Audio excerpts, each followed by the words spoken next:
sacrifice which no other dared to make.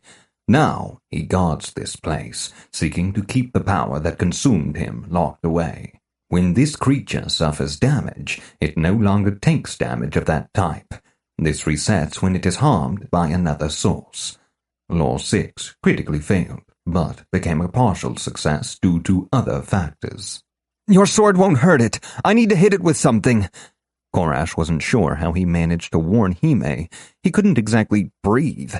Like the tolling of a funeral bell, the words he'd read in that ancient book so long ago. How long ago was it exactly? Part of him wondered. Rang in his head. The infernal sage who gave away his name turned his mighty power back. Against his masters he did strike, and wrote out the contract inerrant. Hime was standing beneath the creature, her sword loose in her hand, its tip dragging on the floor. It didn't cut. Her voice sounded empty, as if finding something the sword could not harm was somehow the worst thing that could happen. Above her, the skull rolled, its empty sockets looking down through its own body at the defenseless woman below. "Hime, move!" Korash shouted at his friend as he readied a spell, hoping to distract the monster before it could crush her. "Ifris, ro, zix, shovi, ro!" As he completed the spell, a twisting rope of flame poured from his outstretched hand, bathing the dark ooze in red-orange light. Primordial Vocabulary 10 success. Primordial Magic Theory 10 succeeded, but became a critical success due to tier differences. An instant later, the second half of the spell formed its effect, and a 2-meter-long icicle crystallized in mid-air and launched itself at the hulking slime, piercing through it completely and leaving bits of frozen protoplasm behind. Korash's desire to pull the monster's attention was a success. Twice more, the ringing sound was heard as the ooze rippled under the onslaught, and the skull shifted once more, its sockets focused on him. "You," it creaked, "leave. Better to die." "Don't move, slimeball," he said, nearly overwhelmed by his fit of originality.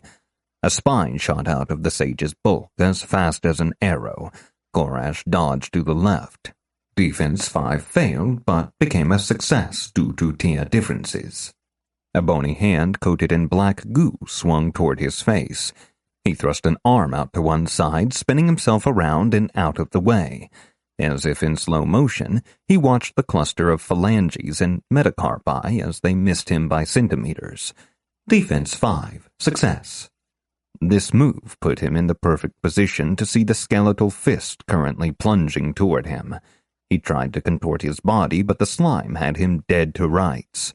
Defense 5 succeeded, but failed due to tier differences. He felt something crack under the force, and the air left his lungs with a whoosh. Stamina 6 failure. He barely felt his body smack against the marble floor. "It didn't cut." Hime's earlier disheartened proclamation had become a shout of anger. "Korash, in 4 seconds I need you to give me all the lightning you've got. Are you with me?" A painful wheeze was all he could manage. Hime, it seemed, translated that wheeze as, "Yes, Hime-sama, I would be honored to regain the ability to speak and provide you with the requested magic." "Charging Falcon Slash!"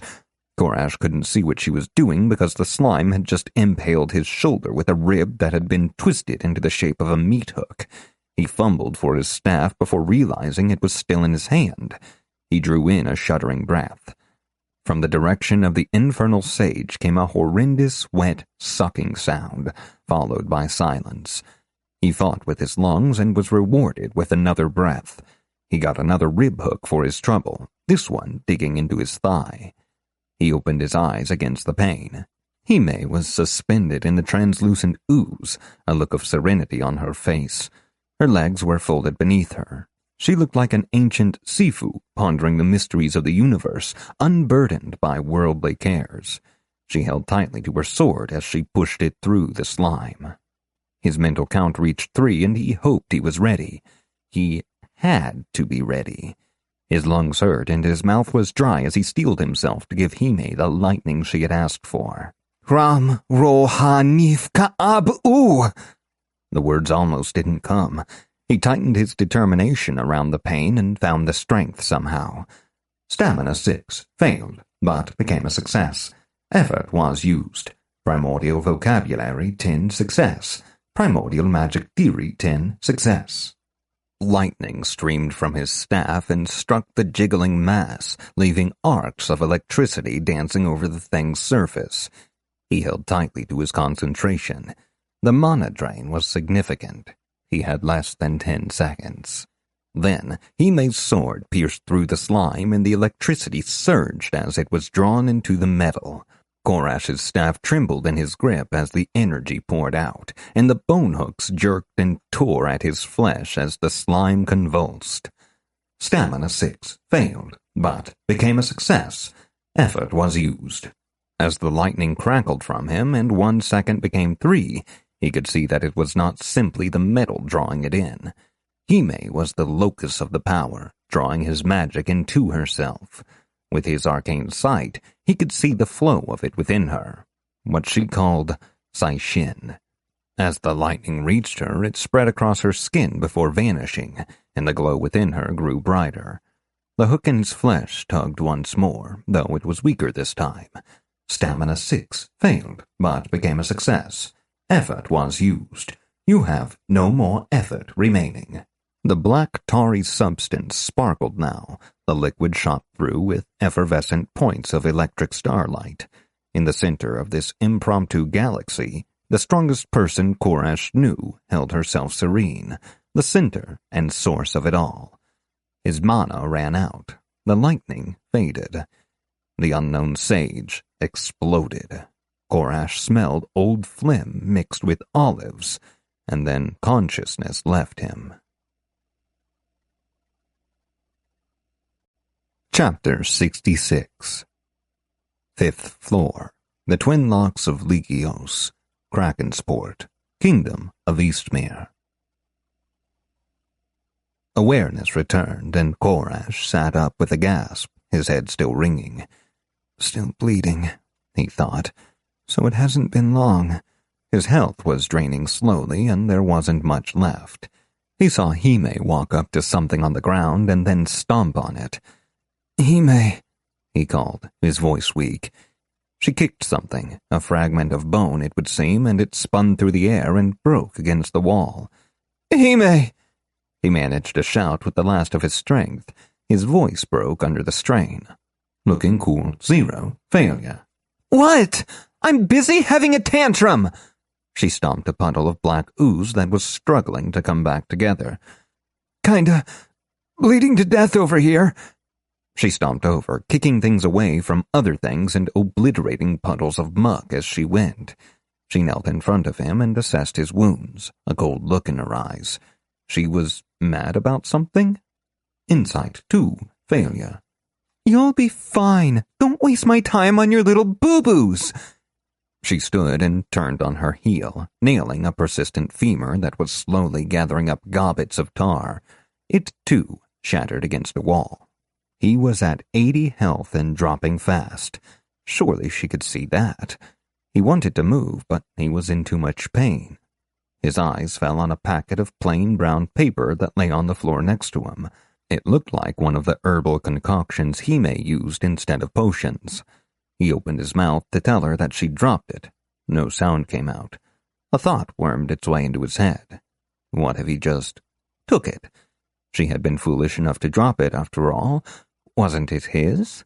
Finders keepers, after all. But she was his friend, and stealing wasn't something one did to friends. Conviction 2 succeeded, but became a failure due to tier mismatch penalties.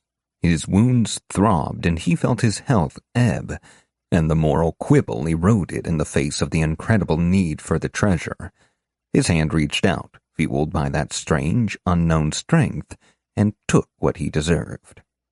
He found the corner of the packet that he'd seen Hime open, and his fingers tugged at it. Conviction 2 succeeded, but became a failure due to tier mismatch penalties. You have no effort remaining. He couldn't do it. The paper was folded so perfectly, and it was just so small and valuable looking. His limbs felt cold, and he knew he was moments from bleeding out. It felt worth it, though, to die for the body-healing herbal blend. He lay back on the ground and closed his eyes. Something slammed into his chest and he gasped in surprise. When his mouth opened, something small and fleshy jammed itself into his mouth. He tried to bite down, assuming the sage had come back to life, but something else was holding his head down. "I've got him, little man," said a familiar voice. "Just crack that thing open and pour it in there." "Nah," said Ori. That would make the owner of the other voice, Hime. What were they doing? Something ripped, and then an awful taste began to spread across his tongue. It was like the profane child of camphor and chocolate, with a minty aftertaste like cool sand. He tried to gag and couldn't. Water poured into his mouth, then Hime forced his mouth shut and held his nose. It was swallow or drown. He felt his wounds stab with pain once more, his health flashing in his vision. 3 of 270. He swallowed. The camphoculate mint became warm and light in his stomach, and he could feel the blood being remade in his veins. His wounds began to close, and within seconds, he was hale once more. He was also pissed off. "That was mine," he said, his arms crossed over his chest. "You had no right to use it." "You're welcome," Hime said. "Weirdo?" "Nah," Ori added, patting him on the shoulder. He knew he should be grateful. He just really liked that item. He liked all his items. Hime was standing across the room, her foot braced atop the blackened skull that had once been a powerful infernalist. It quivered as she rested more and more of her weight upon it. As he watched, it pulsed with shimmering light for just a moment. "Wait, don't destroy it. I can use it." "Not a chance in hell," Hime jeered. "This thing didn't get cut by my sword. It has to die. Give it to me!" He hadn't meant to yell, but what came out of his mouth was far more than simple anger. It was a roar. That skull belonged to him, and him alone. Persuasion 0. 5. Failed, but became a success due to other factors. Shocked, Hime fell back, leaving the skull free. Koresh grabbed it and shoved it in his pouch before she could try to steal it from him again. She was lucky he had been so lenient before. Hime's face twisted into a tableau of negative emotions that he couldn't understand. She stared at him for a few long moments, and he felt the guilt he felt from his reaction rise up to war with the roiling certainty that he was right to have done what he did. Slowly, his mind put two and two together, and he realized that he needed to take responsibility, even if he didn't feel like he was in the wrong. "Sorry," he mumbled, not looking at her. "Didn't mean to yell, or to take my prize away from you, even if it was mine. It's just, that thing." "It's okay, Koresh. Thank you for telling me." She clapped him on the shoulder, her face still downcast. For all that, she was forcing a smile. Insight 2. Success. "You might have explained about it before, but being on the receiving end of all that rage was really something. It reminded me of some things that I don't want to talk about, so don't ask. Moving on. We're good, I promise." He smiled at her, doing everything he could to make his mouth look normal as he did so. Persuasion 0 used. Effect on target unknown. His eyes drifted from Hime's face to the walls behind her, and his brain shut down for a moment. When consciousness returned, he was already standing by one of the walls, reading the writing that had begun to glow upon the stone. Perhaps reading was the wrong word, as it was a language that he had never seen. Law 6. Failure. He suspected that no one alive had heard this tongue spoken aloud, save the last few dragons, and they had been sleeping for ages. This was the language spoken by the nameless sage whose skull now resided in his pouch of holding.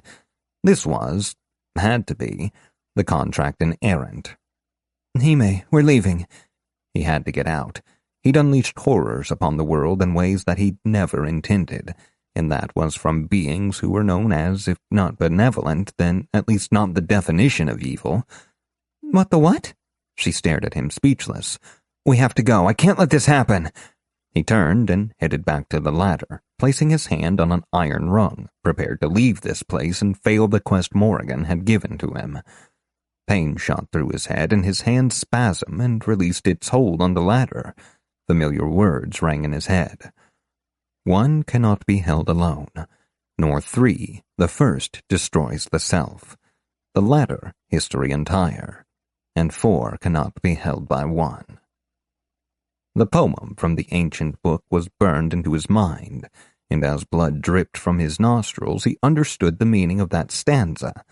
If he walked away and failed to see this through, the Fey Arcana would destroy him. A chill swept through him. He knew with certainty that there would be no coming back from such a death. "You are not trying to fail this quest." Hime sounded cross. "No," he said with a sigh. "I suppose I'm not." He turned back from making a selfless mistake and went forward to making a selfish one. As much as he didn't want to bring another evil into this world, he couldn't throw his life away. The words on the walls pulsed once, and the blue flame swept around the room, coalescing into twin columns toward the back of the room. They flanked a mighty double door made from black metal, its surface covered with carvings of twisted winged things holding their barbed whips high over the backs of mortals. The door was sealed shut in 2 places. The first was a simple plate of silvery metal that spanned both doors. It displayed 5 keyholes, each studded with gemstones that glittered with concentrated power. A small decorative engraving surrounded the locks. As he watched, it flowed and rearranged itself into words he could read. Each key rests upon the flesh of Pangea, and none remain closer than an ocean. To not seek them is folly, for Evermantium yields to nothing of this world. Korash whistled. Law 6, success. "This lock is made from Evermantium." "So?" Hime was standing next to him, staring at the lock with a strange look on her face. "Sometimes it's referred to as eternal steel, though the greatest of the angel smiths called it time's sorrow. It doesn't rust or weaken with age, and once it has been forged into shape, nothing can break it. 10 dragons couldn't open this door without the keys." Korash's head spun as he felt despair creeping up behind him. They'd worked so hard to get here, and now they had to go on another insane quest. The gnomes didn't have that kind of time. He didn't have that kind of time. The golemoid invaders would overwhelm any resistance he could provide. He couldn't go gallivanting across all the world's continents trying to find some ancient forsaken keys.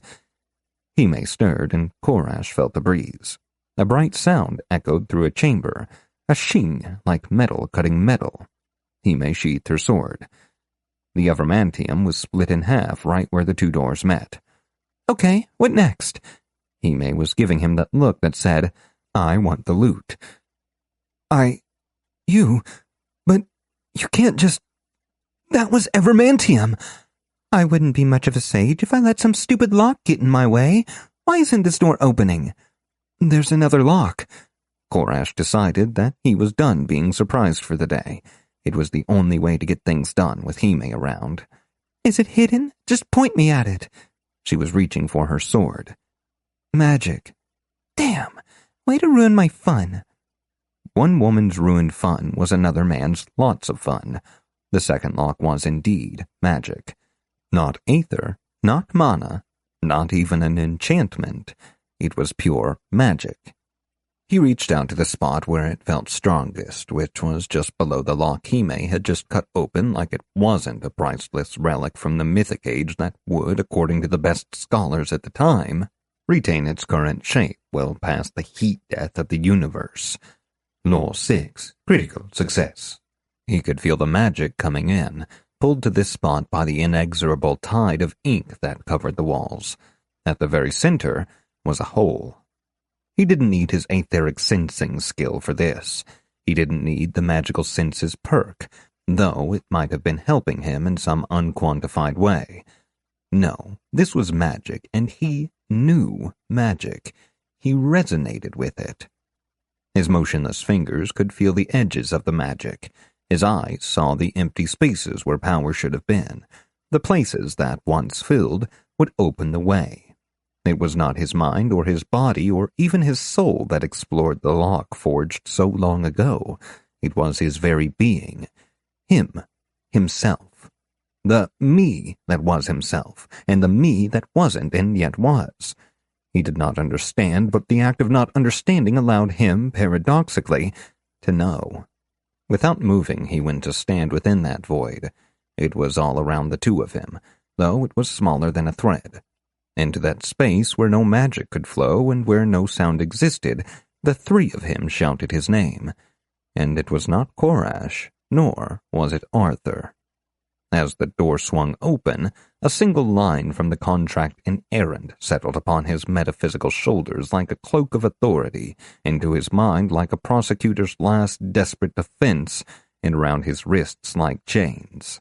I, the undersigned, do release the devils from the onus of any remaining duration of their imprisonment.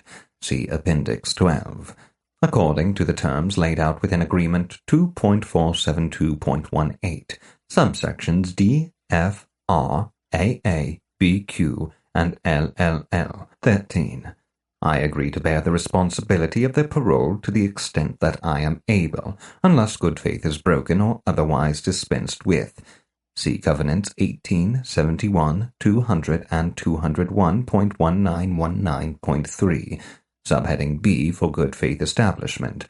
See definitions 1.3102 times 10 to the 4th power, 1.809 times 10 to the 7th power, and subsections AQ, dispensations, for fulfillment of good faith dispensation.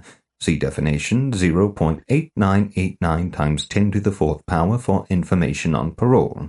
See definition 0.12 times 10 to the 3rd power for information on responsibility, specifically the bearing of, see subsection C, abbreviations. Item 7.8831251 times 10 to the 8th power for information on the abbreviation spec. He wanted to tell Hime to be careful, to trust no one, to flee this place.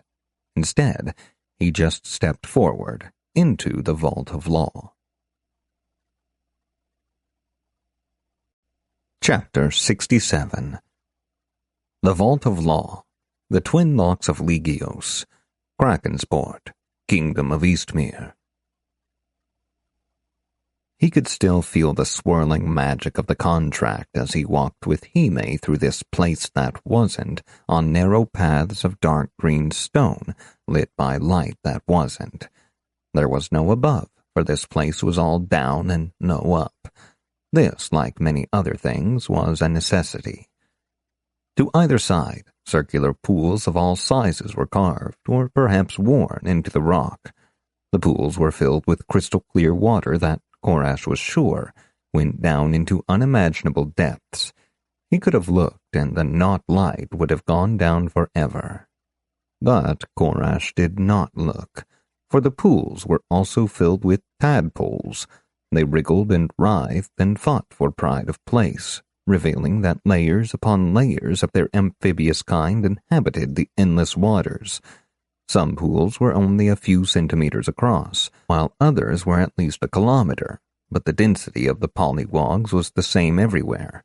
For all their struggles, the surface of the water never rippled. He led his companion through the winding paths between ponds, for he knew where he was going. The words within him remembered the bench where judgment had been delivered, remembered that all must see this man's innocence, remembered where the accused must stand to account for their deeds. He spared a glance back for Hime and Ori on her shoulder. He barely recognized them, his mind trying so hard to process all that it had learned, that it was learning, that it would learn.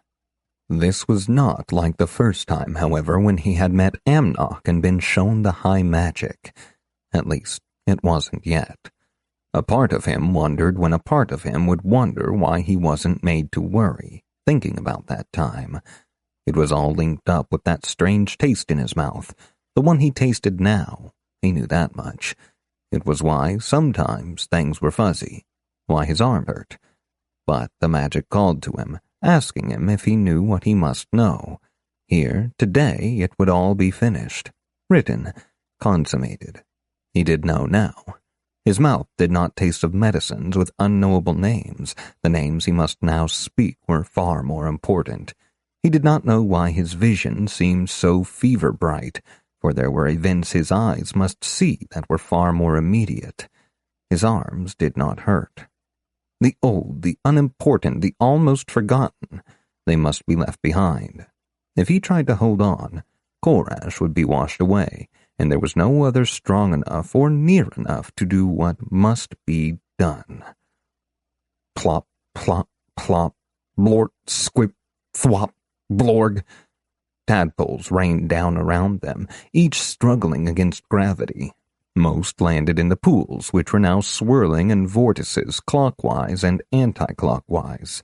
Some were not so lucky and exploded into black ooze upon the narrow path. He took another step, and he felt the murky eye of one such unlucky creature pop beneath his boot. Behind him, Hime stood against the downpour, her sword flashing above her head faster than he could see, warding off the flood of life by dealing death. One more step, and he was at the center. Behind him, the magic. Around him, the magic.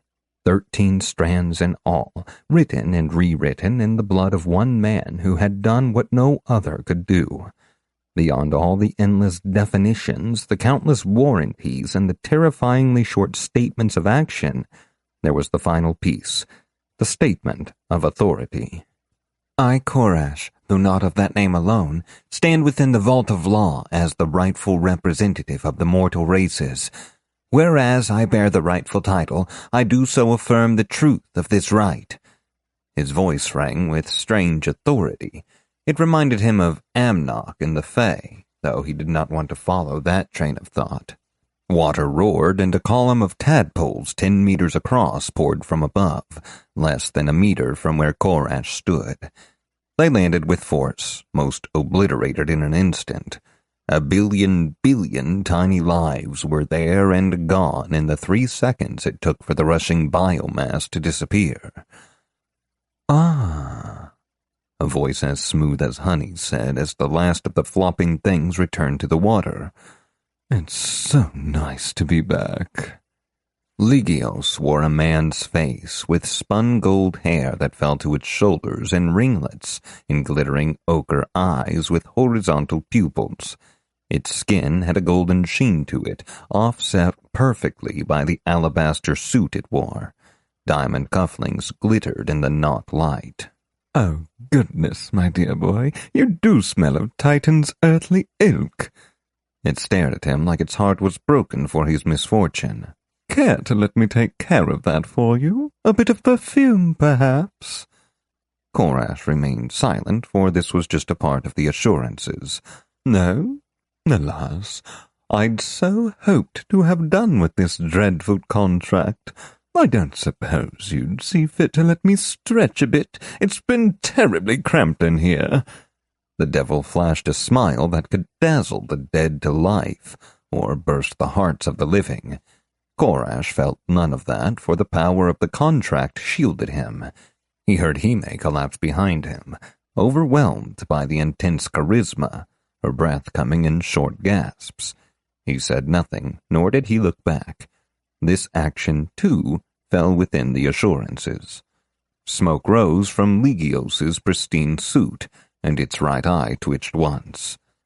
Fine. I agree to be bound by the terms found with Assurance 665. I seem to have forgotten how it starts, the devil said, its voice ringing like thunder, though it left no echo.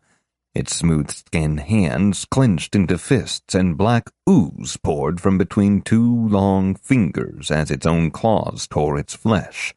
Was it I so state, or I hereby avow? Once more Korash was silent, though felt like he might wither under the intensity of the being's regard. Behind him, Hime's breathing slowly steadied as she fought to regain control.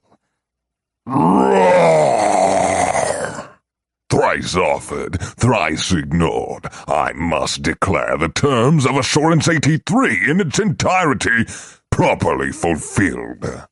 The sludge at the devil's feet erupted into colorless fire, then quickly cooled into a glassy patina on the stone. The mage raised an eyebrow. More fire burned around the devil as it tore out some of its golden hair with one clawed hand. And the terms of Warranty 12, subsections A and triple Q, those are properly fulfilled as well. Korash was so close. He made a motion like someone unrolling a scroll as he tried to focus through the pulsing legalese that assaulted his brain. Legio screeched, his mouth erupting into fangs like needles, and he exhaled a gout of black flame at Korash, who managed not to flinch. Willpower 10? Success? Other factors? At the last moment, the flame split and flew to either side of him, then died out. The devil looked deflated. Bits of its skin drooped, and Korash could see tiny wriggling things just below the surface. Its pristine white suit was now sullied here and there as the black ooze leaked from beneath. The long version, of course. I, Legios, the undersigned, do hereby attest that for all practical and specific interpretations under the law, be it past, present, or future, the countersigned, namely Korash, has fulfilled the obligations under the contract inerrant, henceforth called the document of the following assurances, covenants, and conditions. Firstly, Agreement 8.149.13.2. Secondly, Condition 84, all sections for all definitions of all terms both synonymous and grammatically adjacent, listed in Appendix 900, definitions. For an hour, the devil recited the terms of the contract that proved Korash's right to be here, and those which proved the devil itself was bound to the letter of that law. Korash felt the magic surge around him with each numbered section. There had been no evasion. Now, it was his turn. By my status as representative, I hereby bind all devils, be they dead, banished, currently extant, non-existent, or yet to exist, to the terms of the document, under the clauses and methods outlined in Covenant 666.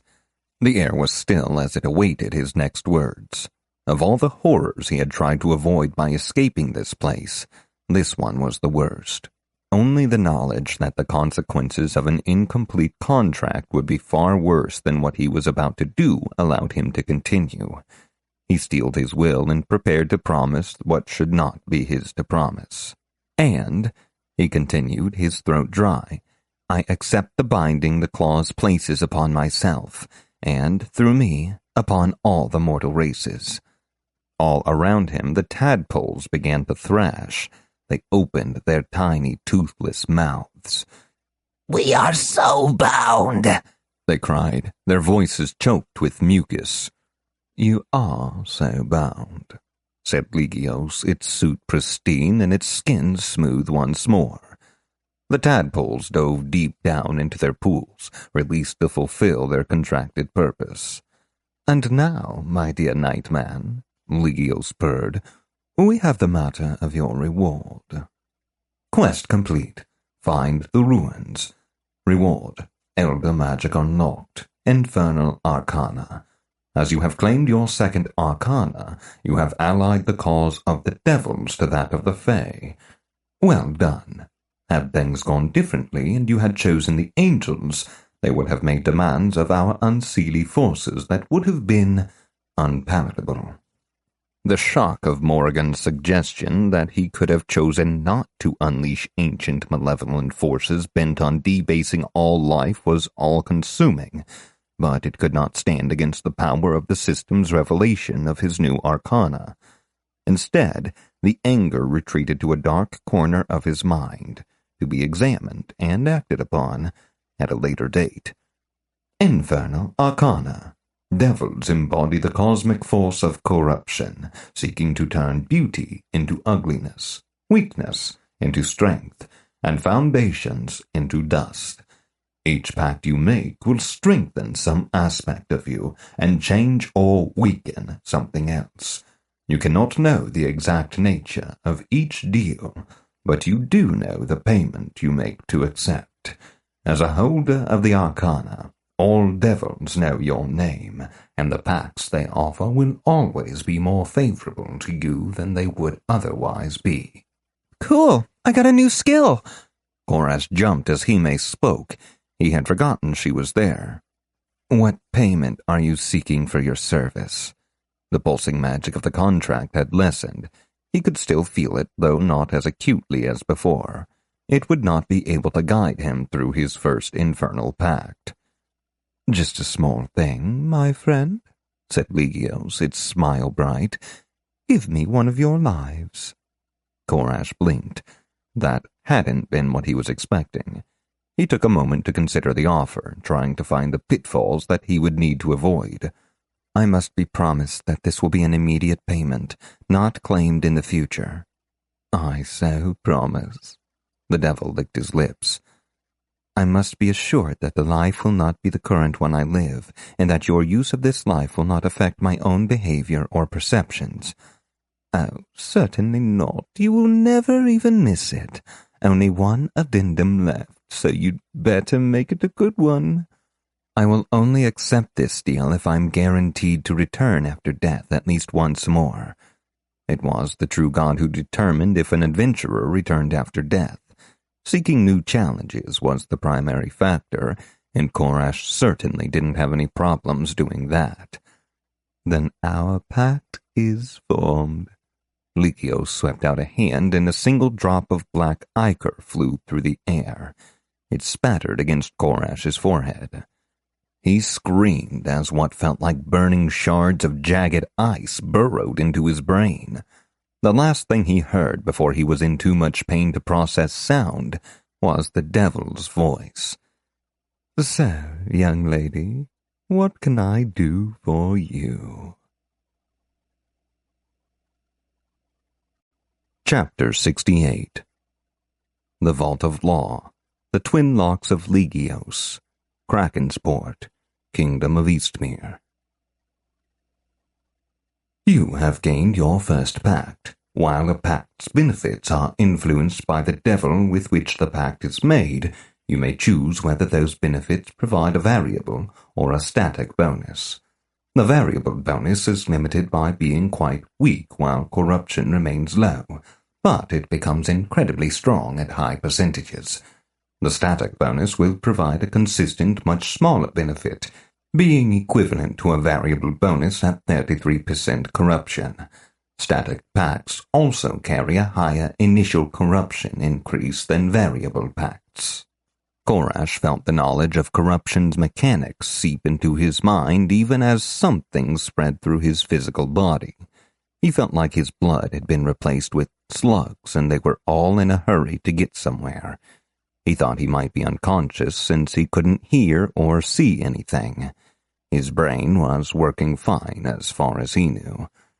The knowledge pulsed at him, urging him to choose. He knew that the safe path lay in choosing simple bonuses that did not tempt him to seek more power than he could handle. He was also aware that he was not the type to choose a safer path. The choice is made. This pact will be a variable path. Your corruption score has increased. You may accept additional corruption if desired. Bonus: your infernal arcana has revealed your corruption score. Most beings do not know the exact amount of corruption they have. Your current corruption is 6%, 1% environmental, 5% from pacts. Bonus: your infernal arcana has revealed the extent that different levels of corruption affect living beings. Most beings do not know the consequences of infernal pacts, save through the warnings of the Malleus Maleficarum and other such organizations. Known corruption levels: 0%, pure, increased resistance to infernal powers. It may be possible to achieve negative corruption, though a holder of the infernal arcana generally cannot do so. 1 to 9%. Course: no benefits or penalties. Korash took a breath. That was a lot to take in. He realized that the initial consistent increases to corruption would lull many into a false understanding of the risks that further deals would pose. leading them to lose themselves unexpectedly. Worse, his choice of a variable pact meant he would only benefit from that choice if he pushed into unclean or beyond. The choice was made more difficult since he still did not know exactly what benefits he would receive. With a sigh, he mentally accepted enough corruption to put him at 34%, just enough to allow him to accept another pact without detriment later on. Generating pact. Complete. Arcanum Pact. Shadows of the Deep. Pact Weaver. Ligios, 17th Prince of Infernos, Lord of Slime. Price. 1 of your lives. Assurances. At least 1 life remains after the current one. Transaction is immediate. No behavioral changes during gifted life. Pact benefits. Increased effectiveness of spells based on water, darkness, or fear by up to 400%, based on corruption, and adds the corrupt and infernal aspects to such spells occasionally. Also affects stealth and intimidation. Corruption.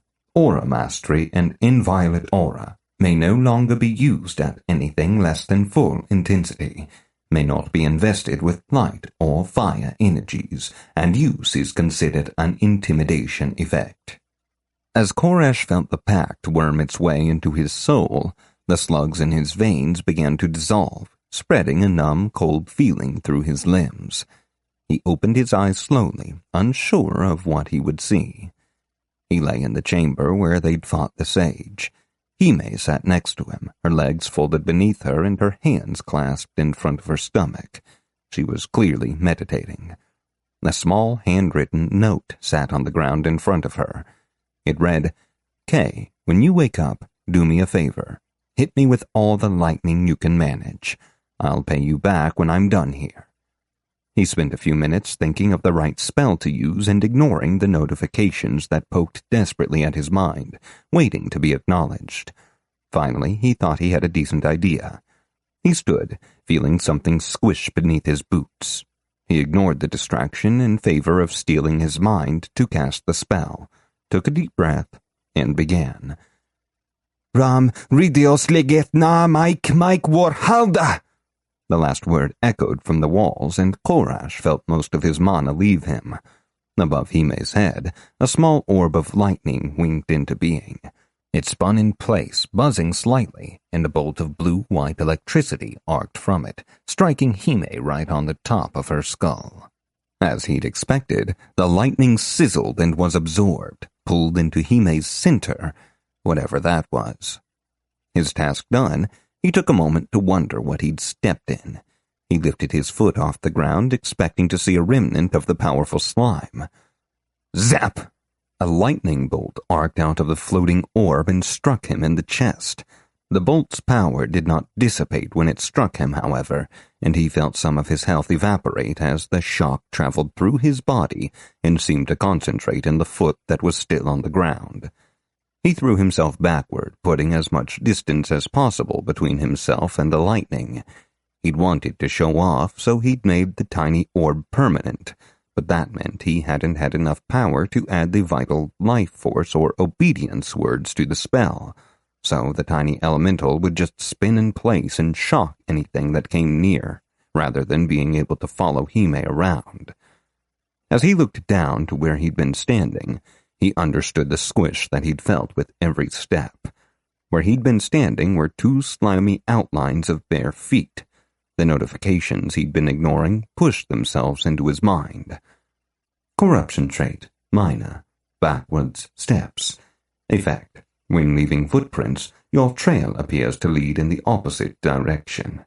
While this may be of some benefit in throwing off pursuit, you must beware leaving a trail while others are watching, lest your infernal allegiance be revealed.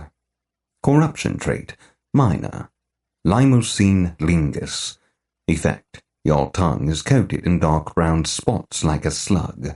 Occasionally, small eye-like protrusions may be visible. Corruption trait, major, mucosae metatarsi. Effect, wherever you step, your footprints remain as if you were barefoot, and you leave tracks of thick, slick mucus. Bonus, You move 20% faster while running, despite leaving a trail of slime behind. Provides increases to equilibrium and athletics checks, used to stay on your feet or maneuver using your slick soles. Along with the knowledge of his new disgusting features came more information about the stages of corruption. 20 to 29%. Impure. You gain a second cosmetic trait. The increased steps needed to conceal two traits make you more obvious to those trained in the ways of the Inquisition, though you may still be able to explain such traits away as coincidence. 30 to 39%. Unclean. You may gain a moderate physical trait that is difficult to hide and provides a small bonus to related skills. Example: your eyes glow the telltale ochre of corruption, but allow you to detect corrupt energy in others. Alternatively, a current minor trait may be upgraded to major, providing significant bonuses or new capabilities. Example: your third nipple becomes a snapping mouth, allowing you to feast on all manner of substances, gaining temporary bonuses based on what is consumed, while increasing your corruption. Okay, gross. Korash wondered if he'd chosen poorly. He hated slime. He tested the effect, slowly putting weight on one foot and feeling the cool slime ooze out of nowhere as if he were wearing a sock filled with snot. He felt his gorge rise and quickly stopped the experiments. That's when he got his first good news. Based on your abilities, statistics, and other factors, your bond to the High Magus Regalia now qualifies you to adopt a new class, the Ascendant Curse Mage. Warning: adopting this class will render you unable to unlock or adopt the Imperfect Archmage's class. He selected the class mentally, hoping this would be like last time and he would be allowed to confirm his choice. Ascendant Curse Mage. Requirements: possession of a variable pact. Race: all. Talent 1 tier, higher than willpower. Restrictions: must accept a pact from any devil of higher rank than current highest-ranked pact weaver. May not decrease corruption below 10%. May not use or learn divine magic. Must choose a dual resource: corruption and Aetherium. Note: passive abilities. Calculate Aether-derived resource using an improved formula. 50 plus talent times 100 times 1 minus corruption percent. Doubles effect of infernal pacts that alter magic. May convert corruption into mana at a 1 to 33 ratio. May gain corruption to gain increased spell effectiveness at a 1 to 5% ratio. Activated class abilities have reduced effect on pure individuals. Negative effects from divine spells increased. Reduced benefit from positive divine spells. Base Aether. Resource conversion ratio is 90%. Basic abilities: Sinful Strike. 5 resource divided by 2 damage, global cooldown, attack spell. Imbues melee or natural weapons with an aura of corruption energy at time of attack. Effect increases armor penetration. Increases corruption of target. Cursed Shield. 50 resource, 5 corruption, 10-second duration, 60-second cooldown. Mental trigger. Creates a yellow shield around the caster that reduces incoming elemental damage by 50%, provides 33% projectile evasion, and damages melee attackers for 8 times talent tier damage per strike. Increases corruption of melee attackers. Infernal Allegiance. 100% current resource, up to 1 hour duration, based on total resource percent on use. 24-hour cooldown. Convinces a target that the user is his ally. Effect strength is based on relative corruption levels. May be used in pact negotiation. Devils are considered to have a corruption score of tier times 18. Confirm class selection? Korash confirmed, ecstatic that he would finally be able to increase his conviction and get rid of these debuffs. Please select an Aetherium derivative resource. Dual resource. Corruption / resource. Aetherium. Mana. Phlegethos. mana derivative. Lethe, mana derivative. Heartfire. This option is crossed out. More. Korash sensed that phlegethos was a type of energy formed when ambient aether, or mana, interacted with high levels of environmental corruption. It was frighteningly effective for flame-based attacks, destruction, and other horrible things, but was hard to distill from uncorrupted aether. It sounded awesome and horrible at the same time. Lethe was similar. It was the energy of unmaking, memory, and illusion. The possibilities of such power were many, yet he knew he could not count on it when he needed something dead. You are of insufficient tier to access additional knowledge of Heartfire. Well, now he wanted it even more. His mind fluttered around phlegethos for a few more moments. It would undoubtedly give him the power he sought. The flames of the underworld could boil metal and soul alike. He would be unstoppable. An unbidded image of Ariel abruptly came to his mind. It was not his friend as he had last seen her, beyond the veil of death and twisted by necromantic power into a caricature of rage. Nor was it her at the moment of her death, smiling up at him through the blood bubbling in her throat. They stood together on the banks of the creek that ran behind the village, no more than 10 or 11 summers old. Bia was there, but Alton had not been. It was likely that the reckless youth was serving his punishment for jousting with the scarecrows or whatever it had been that week. The air by the stream was cool, and the sun sparkled on the water. Korash was holding a stick, waving it toward imaginary enemies. "You'll be an adventurer," Ariel had said. "You'll fight monsters and save everyone, but the songs won't mention how great your battles were. The bards will sing of how kind your heart is, and how you always like to build more than destroy." "I heard a bard sing once," Bia added from her position beneath a nearby tree. "It was neat and really catchy. I don't remember most of the words, though. There's something about danger or being delicious." "You'll remember his songs," Ariel had insisted. "Everyone will." The memory passed, leaving Korash's heart torn between the joy of memory and the pain of all that had come after.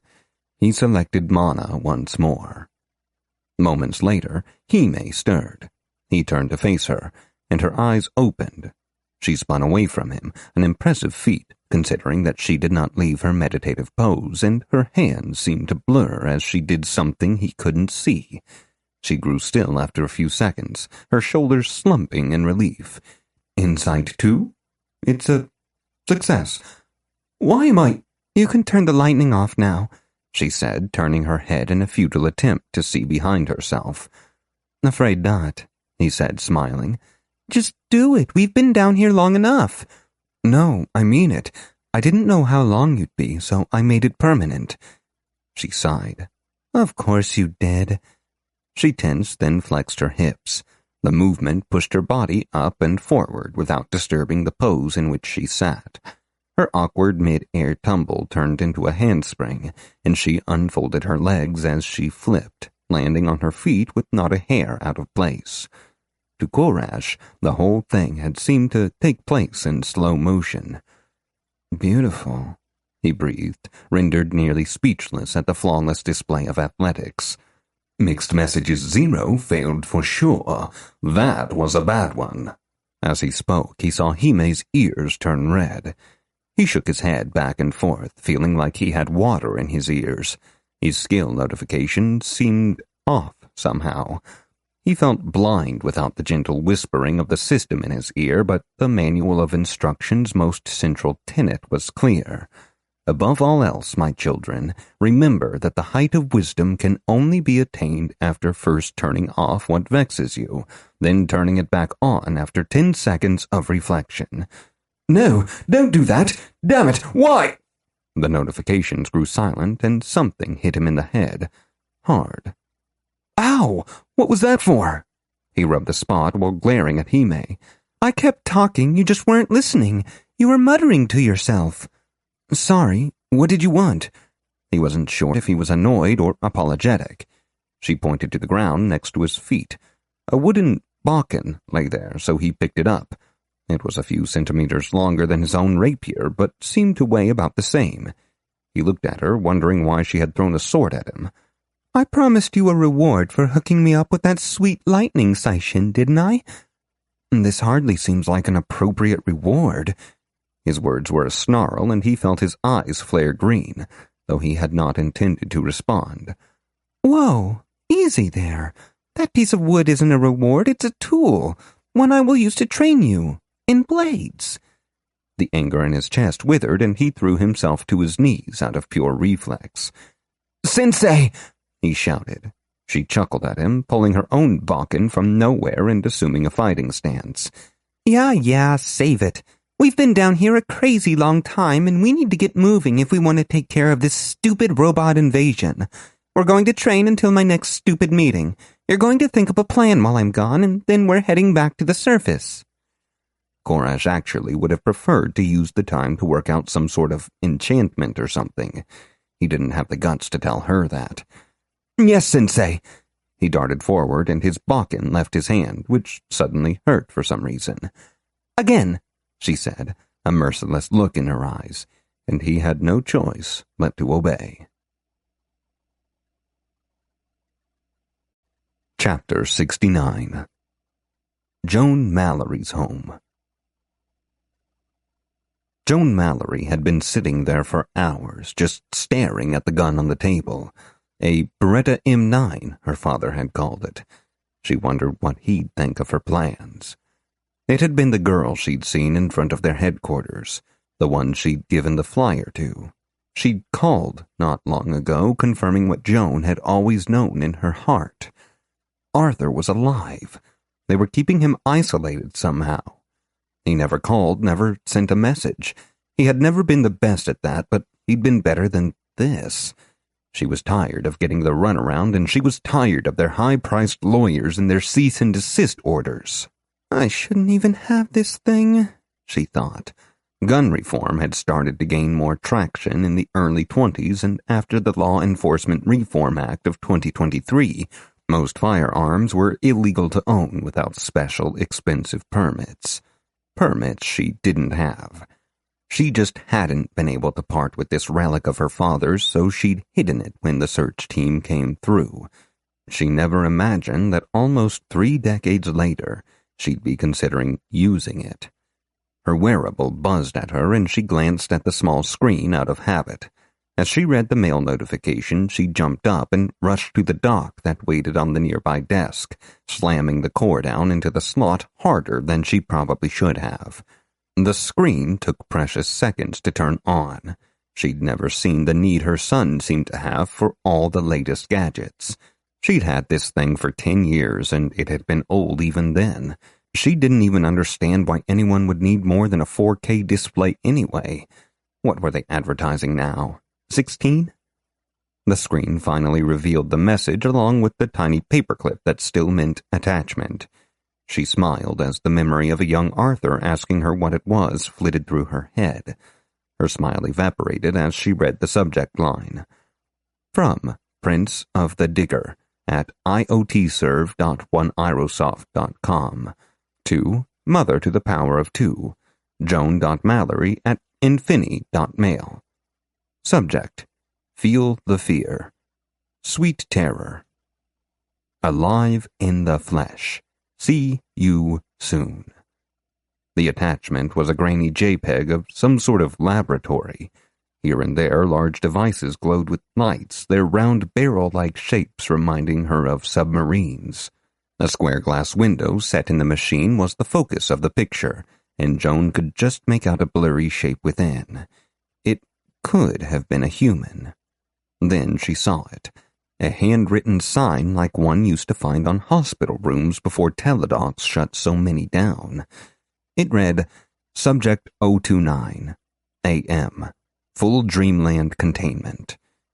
She turned away from the screen, so consumed with anger that she left her wearable in its place.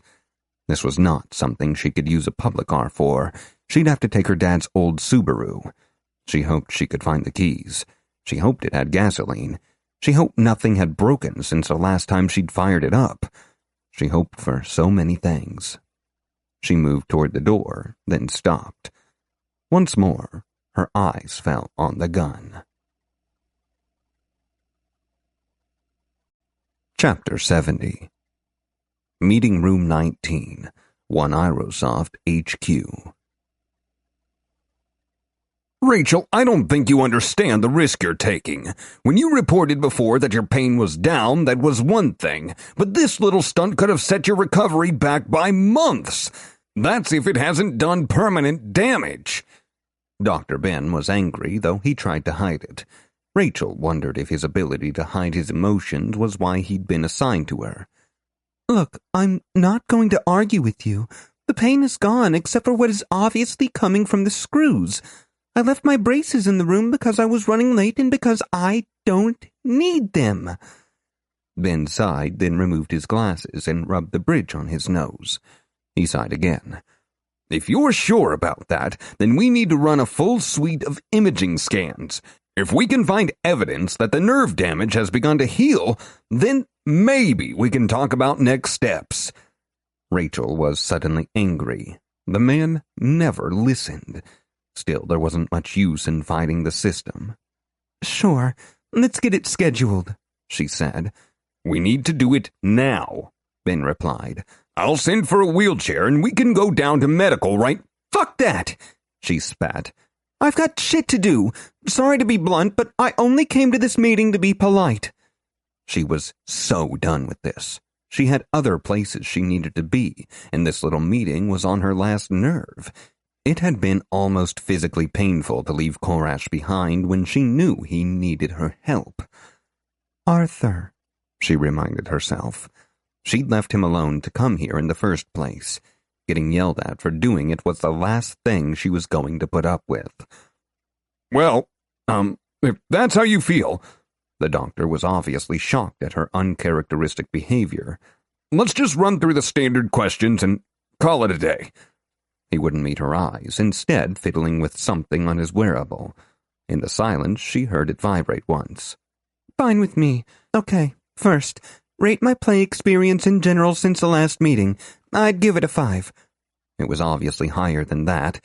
She'd never rated Worlds Unbound lower than an 8 since she started doing these meetings, and lately it was easily a 10. She lowballed it just to get under the man's skin, and he knew it. Interesting, he said, not taking the bait. Question 2. Describe briefly your most recent play experience. A sudden burst of emotion filled her. It felt like fighting at the dojo. She often relied on her instincts to tell her when to advance and when to let her opponent come to her. Now that same intuition was screaming at her not to tell them what was going on. This was her story, and they didn't have any right to hear it. It's been good, she said, eyes shifting left and right as she tried to come up with a believable lie. We climbed a mountain and met some angels. It was cool. That does sound like fun, he said, still fiddling with his wearable. Do you feel like you've been advancing at an appropriate pace? Again, that same flash of reticence swept through her, and her heart felt like it was beating out of her chest. Sure do, she stammered. No complaints at all there. She wanted to run out of the room and dive back into the pod. She'd be safe there, away from these questions. A beep came from Dr. Ben's wearable. He glanced down and nodded to himself. Well, last question, and this one's a bit different from the usual. The updated form just came in. He glanced at her as if waiting for her to say something. She met his gaze and stayed silent, though she couldn't seem to stop bouncing her leg up and down. Why was she so nervous? All right, if you're fine with that, I'll continue, the man said, pressing another button on his tiny wrist-mounted screen. Have you noticed any side effects or abnormal thought patterns in the last 24 hours? Her limbs went cold and her mouth tasted like metal. Did they know? She had to throw them off the trail. No, she said, her face still and calm. She had been wearing the face since she had been old enough to walk. Give nothing to your opponent, her father had said, and they will fall before you in their ignorance. In the end, it hadn't saved him. I see, he said, making another gesture on the screen. What was he doing? A beeping noise came from the doorway. She turned to see one of the small Amba-Aid robots roll into the room. It was based on the old Segway designs from 40 years ago, but instead of giving her a place to stand, it had a large, comfortable seat. It was the pinnacle of minimalism, all white and no chrome, more like a ghost than a proper robot. Its gyros would stabilize the unit, so no matter what she did, she couldn't fall off. She had been forced to use one after the attack, and she had never wanted to see one again. "No, thank you," she whispered to herself. Dr. Ben was only a few meters away, so of course he heard her. "Afraid so, Rachel. You know we can't let you take any unnecessary risks while you're under our care." Seething, she went and sat on the white leather seat. The unit emitted a series of friendly-sounding beeps and boops as it adjusted to her weight. She heard Dr. Ben's wearable buzz, then buzz again. "Please fasten your restraint belt for safety," the conveyance said in what was supposed to be a cheery voice. She hit the override button. "Restraint use voluntarily waived," the voice said. "A note has been appended to your file for review by your supervisor." "Whatever, just take me back to my room." "Acknowledged, Rachel Carpenter." The robot began to move. When they got into the hallway, it hugged the right wall, the better to avoid accidental collisions. The building had been designed with modern accessibility standards, so there was plenty of room for those heading the other way. From a room up ahead, an alarm went off. It wasn't a fire alarm. In fact, it didn't sound like any alarm she'd ever heard. It sounded almost happy. 3 tones, ascending in scale, sounded again and again as she rolled toward the room. The sign above the door read, "Meeting Room 37B." The door slammed open faster than the hydraulic safeties should have allowed. It almost hit her before the superb anti-collision of the AMBA aid spun her away at the last moment. The door handle banged into the wall with a boom, its hardware rattling before the safety finally kicked in and the door started to hiss slowly closed. Out of the open door ran the scary woman. Rachel had fought many matches against intimidating opponents twice her size. None of them held a candle to Dr. Quartermain. The woman always had a look in her eyes that spoke of an implacable will to accomplish her goals, regardless of simple things like ethics. She sprinted down the hallway, brushing past Rachel without a glance. In heels, she was shouting into her wearable. "I heard you the first time, moron, and I don't care about Watcher 19 right now," she snarled. "Just get Woods on the line. Yes, I remember. I just don't care. God damn it, then get whoever replaced Woods." A moment of silence. The AMBA aide tried to resume its trek to her room, but she spammed the pause trip button. This was interesting. "Leo, about time." The woman was almost out of auditory range, the large hallways and her rapid flight rendering it hard to hear. Behind her, the alarm went silent, which bought Rachel a few more seconds of eavesdropping. "Look, cancel all the batch jobs and all other scheduled jobs. Yes, all of them. Talk back again and I'll do to you what I did to Jim. Now, listen carefully. There's an open port into Network 5. Kill all the running data ingest traffic and switch the network over to octoplexing mode. I've got Eggers opening a ticket with the details, but you need to get this backup going. Don't write this down, just memorize it. Host is Dreamland-Perm-029. She was gone. Rachel hit resume and the chair spun her around, then jerked away as it almost ran into someone. She came face to face with David Koenig, who was staring at her with a strange look on his face. "Nice night, Carpenter?" He wasn't looking at her as he spoke, though. He was staring down the hallway where the woman, his boss, had fled. "Not so bad, sir," she said, somewhat surprised that the man knew her name. If his title didn't have a C in front of it, she'd be surprised. "Saw your interview just now," he said. "Or read, rather. You spooked Ben." "Good," she thought, forcing the words away from her tongue. He pulled a strange cylindrical object from one of his pockets, along with a bit of plastic wrapped in more plastic. He opened the package with a practiced hand and snapped the nozzle-shaped bit onto the cylinder. "Do you vape?" He waved the device at her as if inviting her to have a puff. She wrinkled her nose. Cigarettes and other forms of tobacco had been illegal since before she was born, but for some reason the electronic version was still popular. "I'll take that for a no," he said as he glanced toward her and observed her face.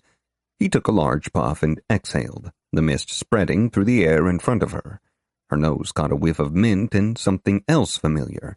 It smelled enticing in a way such things never had before. She kind of did want to try it. "Maybe next time," she said, hitting that resume button again. She felt the chair lurch beneath her as it plotted a path around the tech guru. "No problem," he said. "Have a good night, Carpenter." As the chair rolled away, she thought about the exchange. Something had seemed strange about it. "I read your report," he'd said. Wasn't she just another test subject on one Aerosoft's vast medical study of their product's effect on nerve conductivity? She saw Dr. Ben in her mind's eye as the chair rounded a corner, tapping at his wearable. "Have you experienced any side effects?" "Do you vape?" said a man so far above her own station that he should never have known she existed. She didn't know how many people her age vaped, but it had to be less than 1%. As they passed the stairs, the last piece fell into place. She jammed paused so hard her knuckle cracked and she hopped down from the comfortable seat. "Rachel Carpenter, please retake your seat. You may also press cancel to send this unit back to base." Her legs didn't hurt as she opened the double doors that led into the stairway, though she was careful not to bang the protruding screws against anything. Her legs didn't hurt as she grabbed the robot by its tiny shaft-like body. She lifted it a few centimeters off the ground with a good bit of effort. It only weighed about 30 kilos. Before her accident, such an act would have been effortless. She shouted out her anger at being treated like an invalid, at the loss of her family to a monster wearing human skin, at the growing certainty within her that they were trying to control her. She hurled the robot down the stairs and watched its pristine white plastic shell shatter against the cement landing. She turned and ran the rest of the way back to her room, leaping over imaginary obstacles because she could. There was no pain, and the joy that should have filled her heart fled. Only the fear of what she might discover remained. She slowed as she entered the room, pulling in deep breaths to calm the burning in her lungs. She needed to pick up her cardio again. She walked over to the pod, avoiding the towel that lay crumpled on the floor. "Mother would be so disappointed," she thought. She could almost feel the woman looming behind her, hands on hips, ready to give her another lecture about discipline. Hannah would be there, somewhere out of their mother's sight, always where Rachel could see her. She'd be covering her mouth, trying not to laugh or pantomiming the older woman's mannerisms in an attempt to get Rachel to laugh and get in even more trouble. That was the thing with grief. It never really left, and you couldn't control when it might surface. She was trying to be angry. She needed to be angry, to brace herself for a discovery that would shatter the life she'd only now started to rebuild. And yet she smiled at the scene in her mind, the ghost of her sister, not angry and full of judgment, but laughing and encouraging, just like she'd always been. Other people had it easy when it came to losing family. They would die and you'd start to forget. It would still hurt, sure, but not like this. Her parents were starting to fade in her memory. Not a lot, but just enough. She could tell she was starting to heal by the way the edges of the memories grew soft at the same rate as the pain. But with Hannah, she didn't have that luxury. That wound got torn open again and again, and it was more raw now than when she'd woken up in that hospital bed, all alone for the first time in her life.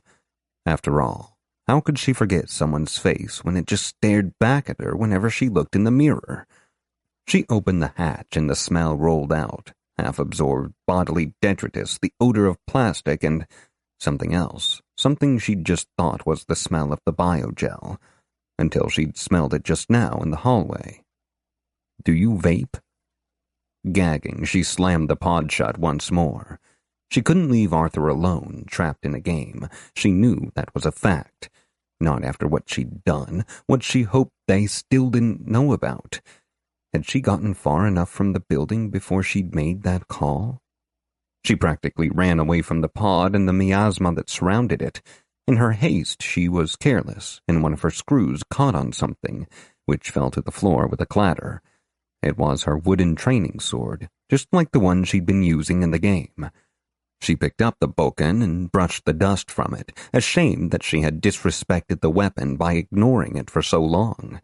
It felt heavy in her hand, too heavy for simple wood. She turned it over, and there, right where she'd feared and hoped to find it, right below the brass inlay where the suba would normally be, were her father's initials. She felt the tears come, and she didn't let them hinder her. She pushed the small sofa away from the wall and in front of the door. It might not be enough if they were determined. She wrapped her jacket around the heavy dark wood and leaned it against the pod within easy reach. She'd need it if... Anxiety welled up in her. What was she doing? If she was right about all of this, she should just get out now before they realized just how much she had pieced together. It was the height of foolishness to put herself in so much danger over her perceived obligations to a man she had just met. That's what some would say. Her mother and father, certainly. Not Hannah. She folded each piece of clothing as she took it off, placing it on the stool that normally held her towel. The air was cool on her skin, the air conditioner humming like nothing was wrong. Her heart slammed itself against her rib cage as if it were trying to escape. She contemplated going back into the game, knowing what it was doing to her. The thrill of excitement that shivered up her spine at the thought of logging in had a sinister tone to it now. She reached out to the door release, then pulled her hand back. It was too much for her. She needed help, and there was only one person she could count on, unconditionally for that. Sis, I'm sorry. I'm sorry I stole your doll that one time. I'm sorry about the spider incident. I'm sorry that I lived and you didn't. But I can't do this without you. She glanced at her father's sword, and its shape was blurred by her tears. She choked back a sob. I'm afraid I can't do this at all. She felt Hannah's presence settle around her in an embrace almost real enough to feel her heart grow calm, and she knew the truth. Hannah would never have abandoned a friend. That wasn't who she had been. It wasn't who Rachel was either. She reached out, and together they opened the lid of the immersion rig. One last wave of anxiety rose in her chest, assailing her with visions of her fears, but it was powerless in the face of her resolve. Any side effects? She stepped into the pod. We can't let you take unnecessary risks. The pod began to close. All right, sis. Let's go finish that quest, she thought. Stay with me just for a little while. As her senses faded in one world and came alive in another, she suddenly felt motion like someone gently nodding. Hime stood and hefted her sword, ready to take the fight to the machines at last. Hime wasn't afraid. Now, for the first time in a long time, neither was Rachel. Chapter 71. The Seabreak Cliffs, Krakensport, Kingdom of Eastmere. Why don't we just Princess Bride it? Hime gestured vaguely at the rope swaying gently in the wind. I don't know what that means. Korash huffed for what felt like the 10th time since they started arguing about how to get back up the cliff. He didn't understand why Hime kept insisting on using nonsense words like min-max and movie. She scowled and looked like she was going to say something rude, but then her face softened, and she took a deep breath. Okay, Arthur.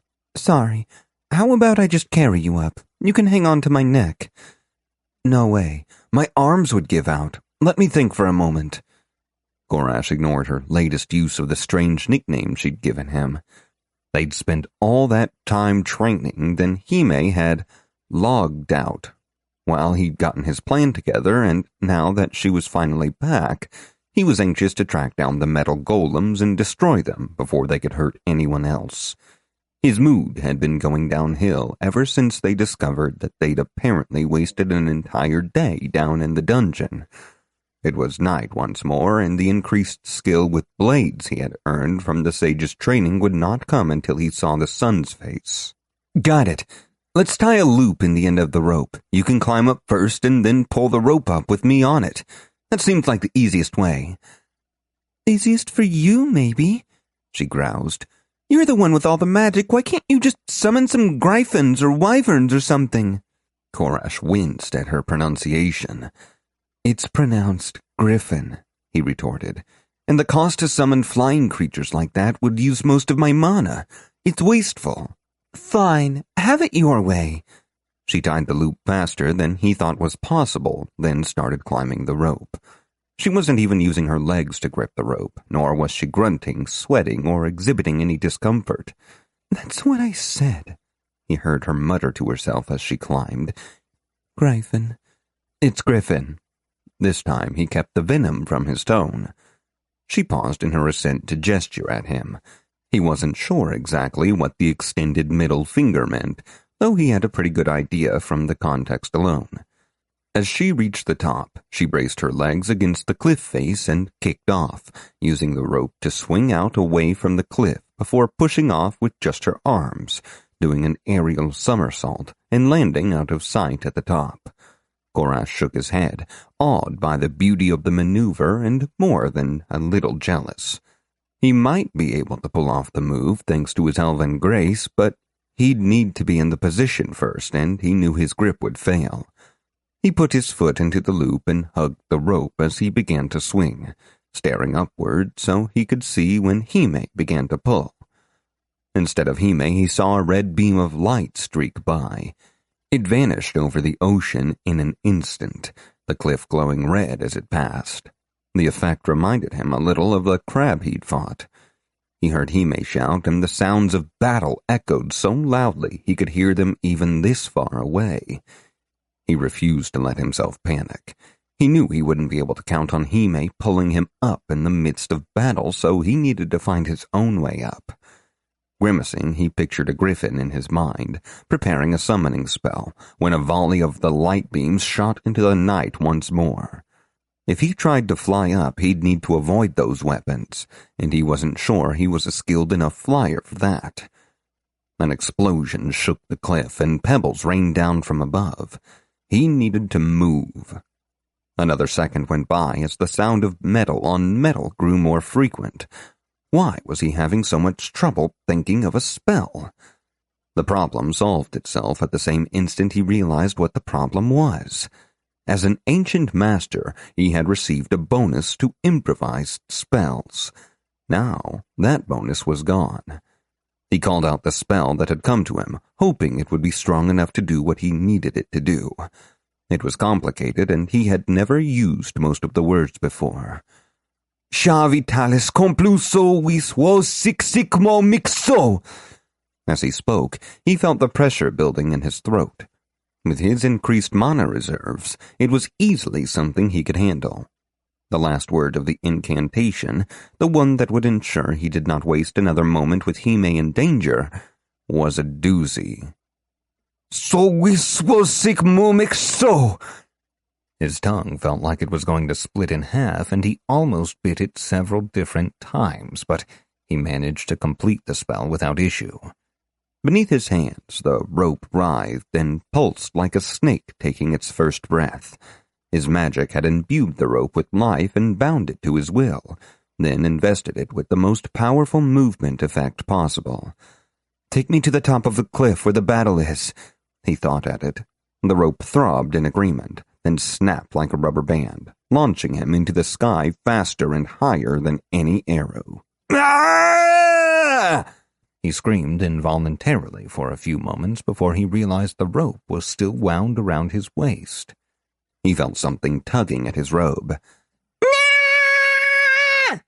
Ori was perched on his shoulder, hanging on for dear life. His moment of feeling bad about forgetting the little golem was eclipsed by the trouser-staining terror he was experiencing. As he shot past the cliff top, he caught sight of Hime embroiled in a melee with a group of mechanical nightmares shaped like long, sleek cats. Where their faces should have been, there were only giant glowing lenses. One by one, the lenses brightened and shot more of those light lances toward Hime. She dodged between them all and somehow found time to slash one of them with her sword. Its foreleg sheared away and it jumped back, limping to safety. The ground dropped beneath him, already 15 meters away. He started to panic, but he felt a gentle reassurance come from the rope. He knew that he would reach the ground safely. The rope would make sure of it. That meant he could use the time to the fullest. As the air rushed past, he opened his Aetherium channels, drawing in the darkness of the night as he soared ever higher. This act, which had become so familiar over the past few weeks, seemed more difficult than he was used to as well. In switching classes, he had lost 10% of his mana conversion, making it slightly more difficult to transform absorbed aether into mana. He felt his upward momentum begin to slow, and he knew he needed to work quickly. The earth was now at least 50 meters down, and the red bolts threatened to overwhelm the sword sage. Korash began to chant, his mind serene, even as he reached the apex of his flight. Dial sholash fasmisroha din bakoth shaminaas. He was relieved to know that the entirety of his ability to improvise hadn't vanished with the ancient masterclass. The spell took shape in the air as it fell to earth in a rain of twisting misty shadows. In moments, the battlefield was coated with fog-like shadows. The red beams burst forth below once more as Korash realized he wasn't actually plummeting to his death. The rope had grown stiff and twisted itself to give him a foothold, and he balanced easily on the tether. He was thankful to find that the spell's effect had been strong enough to counter the weapons of the strange automatons. As the projectiles flew through the shadowed air, the darkness sapped their strength. This time, a few of the bolts hit Hime as she lunged toward one of the creatures, but the impact had been robbed of its energy. Unfortunately, he'd been unable to include any extra duration in the spell, so it would be short-lived. Go! The rope pulsed in his mind, and he saw how it intended him to join the battle. He smiled. This was going to be a lot of fun. He drew his sword and clutched his staff tightly, then stepped off of the short horizontal perch onto the gently curved rope that led back down to the ground and shifted his weight along the line of the slope. He felt his boot grow slick as his mucosal metatarsi ability took hold, and he began sliding down the rope at speeds that quickly evolved from fast to insane. The wind rushed through his hair as he contemplated how to strike at his enemies. The first salvo needed to be simple, so he began to build mana into an overcharged projection. He focused on his increasing abundance of darkness mana, hoping to maximize the effectiveness of his new pact. From his vantage point, he saw a new threat rushing onto the battlefield. Instead of the cat-like creations, this group was composed of bipedal creatures, shaped like savanna velociraptors, their metal claws tearing at the earth as they sprinted from the far-off tree line. Strange blue flames shot from protuberances on the sides of their sinuous torsos, and they accelerated so fast that the air shattered with a deafening boom as shockwaves burst out behind them. At that speed, they would be on Hime before she could react. He needed to do something, but a spell would have to wait until he discharged the bolt of darkness. He aimed at the lead Razor Raptor and released, hoping he'd properly compensated for the speed of the bolt and the target. He needn't have worried. A blob of quivering darkness the size of a watermelon solidified at the tip of his staff and began to spin in place. It was so dark that it almost seemed to not be there at all. Writhing, tentacle-like strands separated from the surface, their tips orienting on the speeding mechanical dinosaurs, and then they vanished. Korash scanned the area where his targets had been and saw only blackness. The sounds of explosions reached him a moment later, and the blackness was gone. Where the pack of 20 or so creatures had been, only craters and bits of scrap metal remained. What had just happened? He rained more bolts down on the feline creatures as he sped toward the ground, keeping an eye out for a good place to jump off. None of these bolts had anywhere near the same effect as the previous one, and Korash added a third thing to his mental juggling as he tried to figure out what it could have been. He estimated that he was about 7 meters from the ground, and that this distance was probably optimal for a dismount. He pitched himself forward off of the rope and braced himself against both the impact and the momentum of his slide.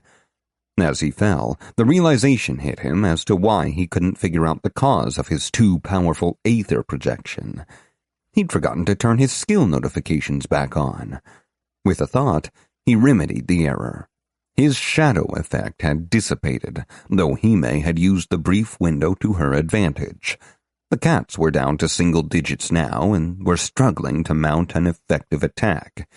Korash felt his feet hit the ground and flexed his knees, ending the mucosal metatarsi effect to keep him from sliding off of the cliff only 10 meters away. Athletics 7 was obviously a success. Look, you need to turn me off again. What's going on? Why? He quickly shut the strange notifications off, but not before he felt the information he needed enter his mind. Hidden class skill interaction. Ascendant Curse Mage and Infernal Arcana. Hidden within the lexical labyrinth of the contract inerrant are clauses that allow the bonuses to infernal effects and abilities when certain conditions are met. You have discovered one by accident. Increasing mastery and skill levels may allow you to research new ones by studying the contract. Condition: use a resource-depleting ability while at 666 resource, modified by resource scale on a per-resource basis. Bonus: increase all factors of the effect by up to 566%, based on individual parameters and appropriateness of resources. Message append. Plus, the rope beside him suddenly collapsed. The magic used to animate it expended, and he threw himself forward, using his hands to slow himself even more. He skidded to a stop just a few meters away from the cliff's edge. As he regained his footing and sprinted toward the battle, he saw the pall of his created shadows fade to reveal Hime locked in a deadly dance with two of the cats. Their single eyes glowed no longer, sitting dead and dull in their oddly shaped faces now that their energy had been discharged. Their razor claws, however, were not affected by this loss of energy. When she spun to strike at one cat, the other would use the opportunity to strike at her unprotected side. She was keeping up, barely. The other 5 cats had gathered in a wary crouch about 15 meters away from him. They faced each other, then began to shiver. The metal plates on their sides fell away, and things began to crawl out of the revealed cavities. The smaller automata were still feline-shaped, but they lacked the sleek form and power of their hosts. Each was less than 50 centimeters long and covered with hexagonal panels. Each larger cat had carried 2 of the tiny things, which were now clambering up the sides of their hosts with strangely clumsy movements. Korash aborted his rush toward Hime, instead sending a bolt of darkness streaking toward one of the cats that harried her. The bolt struck it in the side, and it tipped over. Hime saw the opportunity, lunging at the cat in front of her. It recoiled, falling for the sage's feint. She spun around and charged the downed machine, sword held out to her side. The cat's legs kicked as it sought to right itself, but it wasn't fast enough. Hime closed in, the tip of her katana drawing a thin line in the dirt. Behind her, the cat she had disengaged was crouched, its segmented tail held out behind it as it calculated the distance. Hime hopped into the air as she closed on her target, clearing the flailing paws by 10 centimeters and simply allowing her trailing blade to run across the metal body beneath her. It parted easily, wires and gears scattering like gobbets of flesh.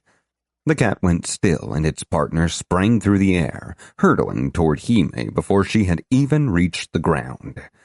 The zapping sound of lightning drew his attention back to the other group of cats. The smaller creatures had attached themselves to the larger ones, and blue lightning flowed over their tiny bodies and into their hosts. One by one, red eyes flickered back to life, and the smaller cats began to go limp and fall to the ground. He had no time to intervene in Hime's battle if he wanted to take this opportunity to strike at the other cats while they were still weak. He had to settle for shouting the words of a spell in what he hoped was a panicked voice. "The Aldin Baroha!" Darkness formed in a ball at the center of the cats, lines of purple shadows arcing from the sphere like lightning as it grew from the size of a peach to the size of a cannonball in a heartbeat. The pressure in the air changed suddenly, and he felt a slight breeze, but he was too concerned with the chaos around him to worry about the cause. Hime had turned and thrown herself into a roll that he hoped would be enough to dodge the metal beast. That, too, was quickly pushed to the bottom of his priority list. Something was wrong with his spell. The orb that had been pure darkness a moment ago now glowed with a dirty yellow-brown light. The spell should have erupted by now, exploding outward from the center of the effect and tearing apart the cats, who were beginning to reorient on their original target. Frustrated, he willed his interface to behave. "Just act like you always have. I'll visit a shrine in town and have the reinstaller priests look at you soon. I need to know what's happening right now if I'm going to survive." He hoped the mental plea would suffice as he re-enabled his notifications once more. Shadows of the Deep has activated, imbuing your spell with the corrupt descriptor. The delay between casting and activation was increased by a random integer between 0.01 and 10 seconds, and the potency of the effect will be increased by a correlated value between 1%, 0.01 second, and 1000%, 10 seconds. This effect will also impregnate the local aether with corruption. Your own corruption score will be increased based on the random integer as well, between 1 and 10%. Message append, plus. While it wasn't perfect, it would have to do for now. He took a deep breath and surveyed the battlefield. Hime's sword lashed out as she came out of her roll, somehow severing all 4 of the cat's legs. It flipped end over end and rolled to a stop in the dirt. As another second ticked by, Korash took off running toward Hime, hoping the now corrupt spell would go off in time. She looked at him and smiled. The smile dimmed and turned to a frown as she glanced up at the sky. He glanced up quickly, then back toward where his spell still gathered power. The sky seemed to have too many stars, which was odd but not as threatening as the scene behind him. The cats had organized, their ruby eyes swelling with power as they prepared to bombard the pair with their beam attacks. "Holy shit! Missiles!" Hime shouted and started to run toward him. He planted his feet and came to a stop, trying to figure out what Hime was worried about. He opened his mouth to ask Hime what she meant, and then his spell went off. A brief, filthy light illuminated the grasslands as the orb of power detonated with a roar that sounded like the death screams of 100 different creatures, human and animal alike. Sound and force swept out in a swirling disk that obliterated the gathered cats. Corruption-laced wind exploded outward, lifting him off his feet and sending him tumbling a few meters. He breathed in a wisp of yellow smoke, and it burned his throat. Corruption has increased 5%, 1 environmental, 4 from packed effects. Message append, plus WTF? As he tumbled to a stop, the screams of the damned were replaced with a high-pitched whistling sound. As he looked up to the sky, he realized that the stars were catching fire and streaking toward the ground. They weren't stars after all, but strange oblong metal shapes. They had fins on one end, right where the fire was coming out, while the ends that faced the earth seemed to have been painted red, with jagged markings that made the whole thing look like an angry flying fish. They didn't look like any missile he'd ever seen. They were far too big to be arrows and too thin and metallic to be from a catapult. They weren't magical either. Was there another type of missile? Hime slashed the air, and a ripple of air shot out from her sword. It impacted one of the metallic fish, and the fish exploded with a deafening bang and a very large amount of fire. Korash knew they were doomed. He had far too little mana remaining to shield against that much power. Or, he realized, he would have if he were still an ancient master. As the flaming fish missiles sped toward them, he did some quick math. Primordial Magic Theory 10, success. Talent 15, success. He cast his mind inside himself, down to where he could feel the presence of his pact, wriggling like a cuttlefish somewhere between his beating heart and his soul. He spoke a word beyond language, a concept-turned number that defined the weight and worth of a soul in easy-to-measure increments. Evil bloomed in him, and his body melted like wax under flame. Trapped in helpless horror, he felt that wax sculpted into new and horrific forms under the brimstone touch of a prince of hell. His tongue swelled in his throat, choking him, until it snapped off and wriggled its way between his clenched teeth and out onto his face. He tasted dirt and his own sweat-soaked skin, and saw from his own eyes and two pulsing taste-bud-covered eye stalks. His organs pulled together and began to twist inside him, as if they were trying to escape a predator. His bones popped and disintegrated as his body discarded its need for them. He was now fully formed and held upright by a hydrostatic skeleton, his body having become mostly water. You have gained a new focus. Prowess. Hydrostatic skeleton. As his transformation shuddered to an end, he felt his maximum mana deplete as his corruption increased. The missiles fell another few centimeters, and his awareness expanded once more as he activated another passive ability. He could feel the corruption seethe within him, powering his transformation into whatever he was now, and yearning to pull him further into its embrace.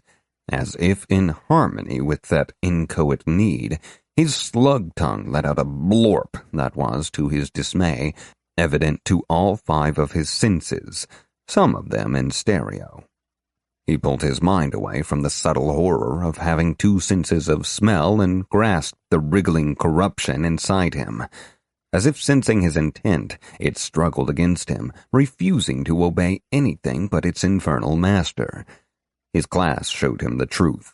This was his corruption, and with the proper knowledge, it could be brought to heel. He drew a strand of it out from the rest, creating a long yellow thread. His will tightened around the construct, and he pulled it away from itself, forcing the part of it that was energy to join with his body like he would the aether, and forcing the part that made it. Corruption out of his being entirely and back into his surroundings. His spirit lightened just a bit, and he expanded his focus until it encircled the entire cloud, burning away the diabolic onus on his soul until only the small, unalterable core remained. His tongue keened, his rasped jaw flexing as the slimy organ forced its way back through his clenched teeth and reconnected itself, but not before emitting one last piteous plorp. It shivered, retracted its eye stalks, and became a healthy pink tongue once more. His hydrostatic body rippled and tore itself apart, his floating organs detorting, a painful term he wished he didn't know, and compressed its internal mass with such force that the liquid inside him ossified, and just like that, he had a skeleton again. His feet twitched and crackled, and the feeling of standing in a puddle vanished. Your corruption has decreased to 10%. You have just produced 1,452 mana. Current mana, 1,602 of 1,602. You have lost backwards steps, lymosine, lingus, and mucosal metatarsi. It would have to be enough. He saw Hime rushing toward him as the explosive fish neared the earth. Reaching out his now massive mana pool, he crafted a spell that, he hoped, would save them both. Shazosa rohanifka abudinba! The intent of the spell was quite clear, amounting to protect the nearby area strongly by negating whatever those things are. But he was concerned about the wording and primordial. Primordial vocabulary 10, success. Primordial magic theory 10, success. A shimmering dome of energy erupted above him, spreading out like water to cover the space 10 meters out to either side, which placed Hime well within the boundary. He breathed a sigh of relief just before the world caught fire around them. They could see nothing but flame and black smoke through the shield. No sound reached them. The earth did not even tremble. He had maximized the potency of his spell, By his estimate, it should completely nullify any attack of less than Elder tier and significantly blunt even that level of force.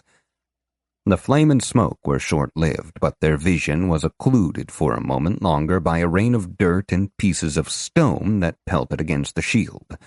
Still, it held. As the last of the dirt fell, they looked out across a land ravaged by unimaginable forces. Craters now marred its once flat surface, and the grass that had not been consumed by flame was being choked by the corruption which Korash had unleashed. He glanced up to the sky, hoping that there were no more missiles waiting to strike. Was that how these fish worked? He saw only the stars and thanked the true God for small favors. A blue light as bright as the sun itself suddenly kindled from the tree line 20 kilometers away. The two adventurers shielded their eyes. A moment later, with a hum that rattled the teeth in their heads, another miniature blue sun blazed into existence only 100 meters in front of them, and the glow was enough to leave them dazed despite their precautions. There was a loud electric zot, then silence. A second passed, then two, and they moved their hands from their faces, struggling to see. All around them, more electric hisses could be heard. Korash blinked, then squeezed his eyes shut. When he opened them once more, his sight was beginning to return. He wished it hadn't. Chapter 72. The Seabreak Cliffs, Krakensport, Kingdom of Eastmere. All around them, the same blue crystals from their fight at the village were rising from the craters the missiles had left. They glowed from within, and electricity arced between them. Korash felt the mana in the air being drawn to them, and even the corruption vanished. He blasted one with etheric projection and could see no visible effect as the silver bolt fizzled against the faceted surface. Mana, 4 of 1,602. Before him, right where the azure sun had been moments before, stood a small army. There were metalmen, some with 4 arms or none, and any featured in between. Iron centaurs with 4-meter-long halberds, another contingent of the razored raptor bots. All 6 success. And was that a building? At the center of it all, easily 30 meters tall, stood a square tower, its sides bulging out grotesquely at various intervals. The top of the tower was a latticed cage of rusted metal, and that cage was filled with people. His people. A ball the size of a wagon rolled through the ranks, coming to a stop at the foot of the building, near the 4-armed men. It unfolded and bent itself, going from concave to convex as the sides of the sphere became legs, and the inside revealed a platform on which rested a large metal throne. On that throne sat a man, and even at this distance Korash could tell he did not like that man. His eyes were gray and devoid of joy, and his black hair was restrained by a metal circlet, across which light danced in strange geometric patterns. He clutched a massive wrench like a scepter as he sneered at the two of them, and his garb was a strange gray affair, all one piece with letters embroidered over the heart. His entire demeanor said, "I'm better than you, and I'm going to make sure you know all about it." "Hey, Arthur, that is you, right? I knew when I saw you on the bird cam that it was you, even if you did decide to play some pansy elf who can't even swing a real sword. That's so you." Korash had been struggling so hard to come to grips with his situation, frantically trying to process the sudden appearance of at least 100 mechanical monstrosities, that the man's casual tone and particular word choice broke something inside him. He turned his head and looked at Hime, his face bright red. "Why does everyone keep calling me Arthur?" he shouted at her. She glanced at him without turning her head, still locked in her combat stance as she prepared to face the forces arrayed against them. "Now's not the time, Korash," she said hastily. "I think it certainly is, Hime." He was beyond angry. When it had just been his friend's strange nickname, he could discount the behavior. When a world-invading psychopath took one look at him and used that same name, however, there was a deeper conspiracy afoot. Or, Rachel, if that is your true name, do you know this interloper? Are you working with him? He at least managed not to yell this time. Of course not, Korash, she said, still not looking at him. I can try to explain, but I don't think... The man in the strange gray suit interrupted. Holy shit! Rachel fucking Carpenter? Don't tell me they just threw all of us into this PvP event. That's not a beta. That's an alpha. Fucking amateurs. As the pompous man exclaimed at his companion, Korash shook his head. Trying to clear away all the nonsense from his thoughts was making his skull hurt. God damn it, she breathed before shouting back at the figure. Not now, Bert! Something is wrong with him. You have to see that! She shot a pleading look at Korash, who glared back. You do know him, Korash said, his heart sinking. In a manner of speaking, she replied. He's from my world, the place I go when I log out. I don't know what logged out means. Stop making up words. He was thankful the metal creatures weren't moving to attack. He was so upset he didn't think he could stick to the plan. He took a few deep breaths to try to calm himself down. He was going to die here. Without Hime to help him, that was a certainty. He just hoped he would die a death that the true god would find acceptable. His head hurt. The man on the metal throne laughed. Nice try, Art the Fart, he jeered. Acting all crazy isn't going to stop me. I came here to kick ass and chew bubblegum, and since I'm all out of bubblegum, I'll just have to keep draining your world's power supply instead. This mana class distillate is better than anything on my world at making bitchin' robots. I, Invictus, shall knock you all down. He flexed his thin arms as he spoke the last sentence. Korash hated this man, hated him for all the townsfolk he'd slaughtered, for the people imprisoned at the top of that nearby tower, for the buildings he'd destroyed and the ruin he'd brought to the beautiful countryside of Korash's home. He would end this man's life, or die in the attempt. Hime, he said quietly, his rage so strong that the ice in his voice reacted with the last vestiges of mana inside him, turning his breath white and cold. I'm going in, and I'm going to trust you. I don't understand a lot of what's going on here. Sometimes it's like you speak a different language. I know you're from another world, but the way you talk makes it seem like the world you're from isn't the one you say you're going to. Hime looked sad, and Korash still had enough presence of mind to be angry at himself for making her look that way. Don't worry, she replied. It'll all work out, and I'm with you to the end. Let's kill this invader, and then have a long talk about who I am, who you are, and what we're going to do next. She tightened her grip on her katana, and he drew his deft rapier of channeling. With a thought, it ignited into colorless flame. At least his magic resonance was unaffected here. There was something to that thought, something he knew he could use, but he didn't have time to ponder. Now was the time for action. As one, they charged the waiting horde.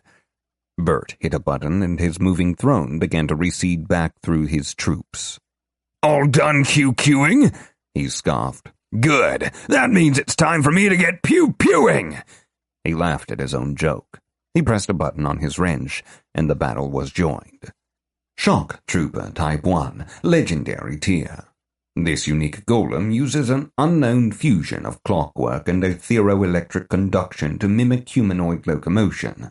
It has been further enhanced through the introduction of aether concentrated to mana-level potency and injected into its internal systems. Full combat capabilities unknown. Law 6 succeeded. As the group of 10 troopers charged, the tall one with 4 arms quickly pulled away from the pack, while a few failed to keep up with the rest. It seemed this was a group of individuals rather than a united fighting force. Korash could use that. He slowed his own advance, adopting a stance that would help him parry more effectively. He stowed away his staff, foregoing the mana-draining Istari style for an increase in his ability to parry. It was a net loss he would have to accept without the ability to restore his mana. He studied his metallic opponent and noticed that the white armor of its body looked thick, though it was completely absent around the joints.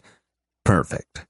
The charging golem flexed its 4 arms, and shining swords of light erupted from each hand, each one spinning around on its own axis. Parrying those would be impossible, and while Korash didn't know what kind of harm weapons like that might do, he knew it would be grievous. The trooper didn't stop its charge, and Korash raised his blade, telegraphing a parry. When the whirling blades swept in to mow him down, he instead leaped to the side, sacrificing the last of his mana to create a small shield in the air. He pushed off of that, rolling back the way he'd come. The trooper's blades crashed down where he'd been standing, searing the earth as they carved it apart.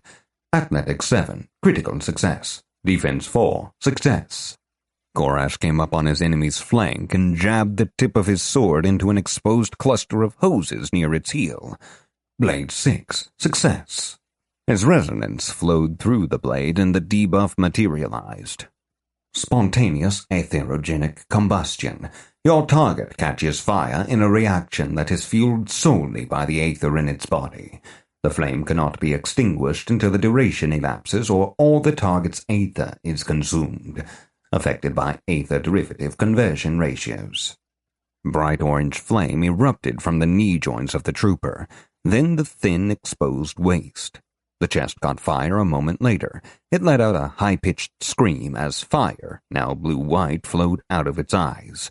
The glowing blades winked out and it collapsed. Korash turned to face his remaining foes. Hime had brought 3 of them down in the time that it had taken him to defeat 1. She dodged strike after strike from a trooper with a greatsword. When the sword dug into the ground, dirt sprayed everywhere, and Korash realized the sword had some sort of small chain attached around the edge. The chain zipped around the edge at very high speeds, and the elf realized that it must be designed to tear flesh rather than simply cut. It was an ingenious bit of engineering, he had to admit. Hime suddenly stumbled, having taken a wound to the shoulder from a trooper that was standing back away from the ones that had charged in. It held a smoking length of pipe about 2 meters long. One end was padded and rectangular, and that end was held to its shoulder.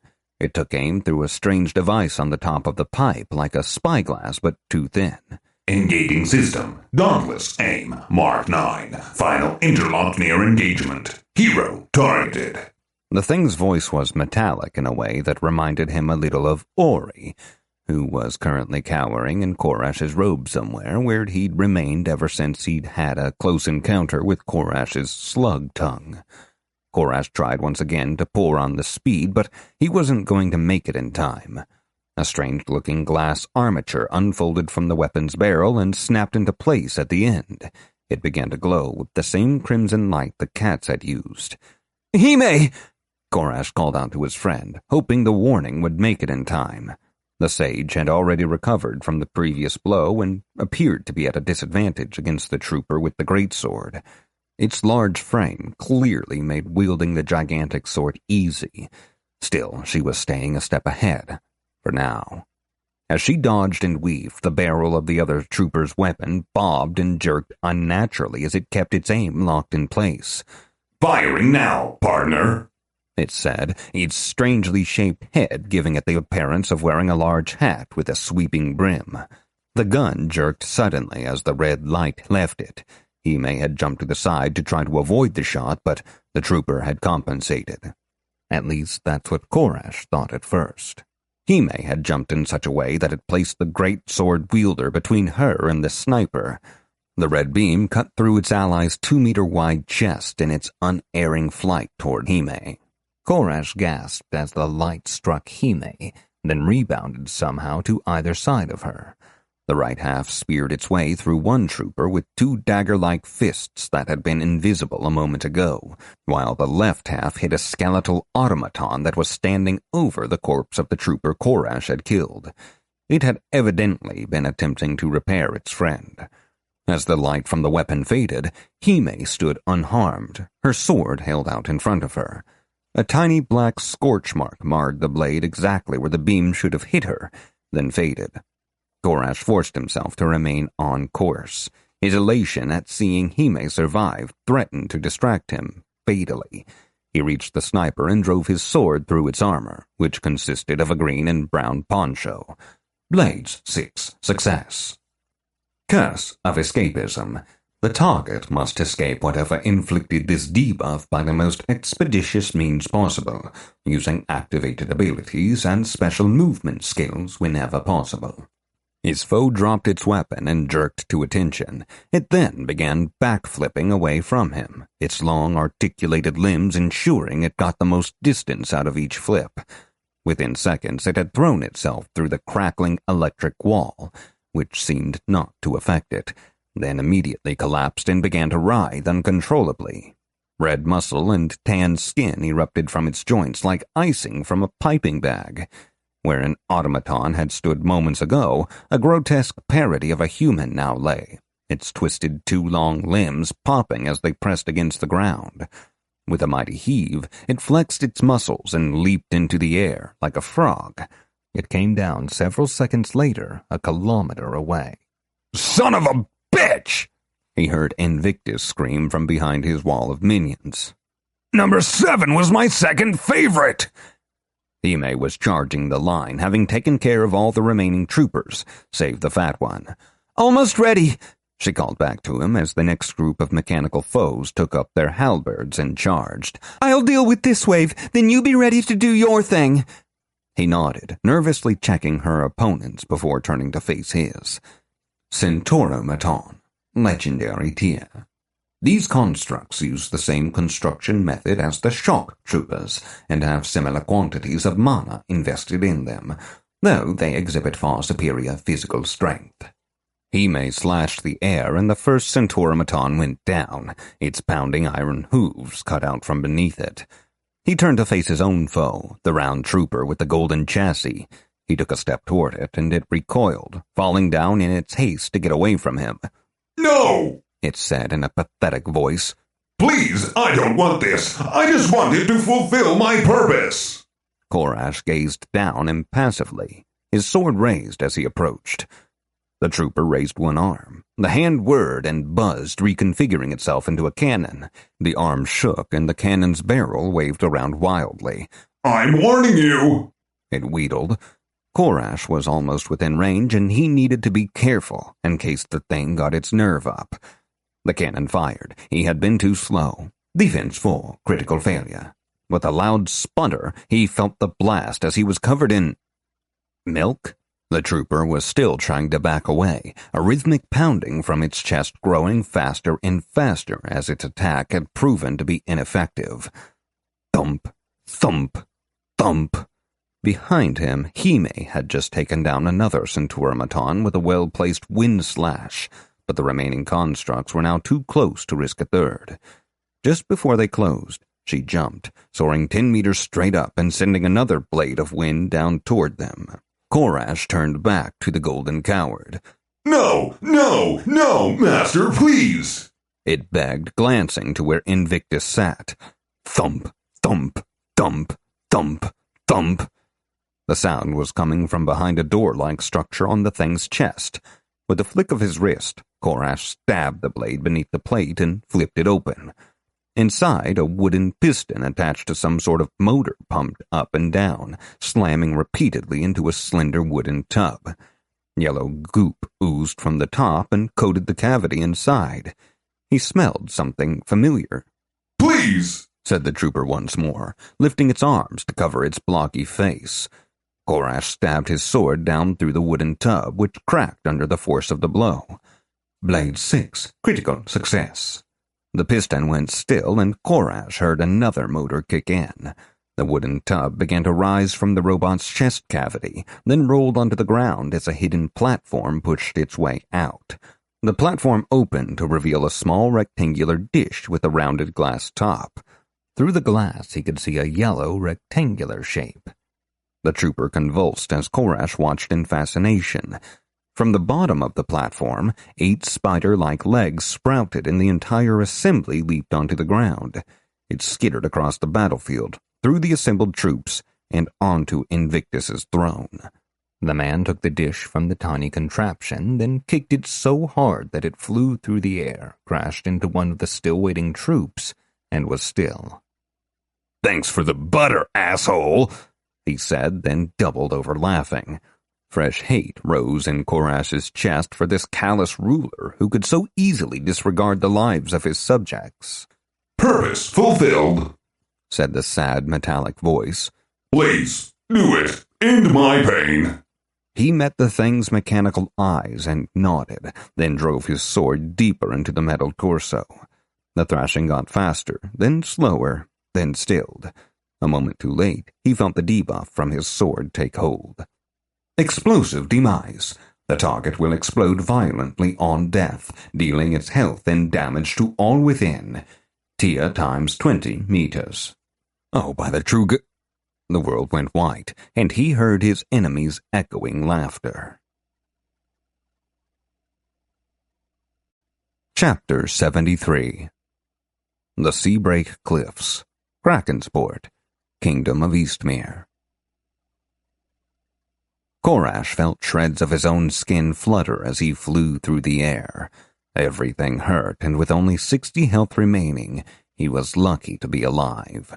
If that particular debuff had ended up on one of the stronger mechanicals...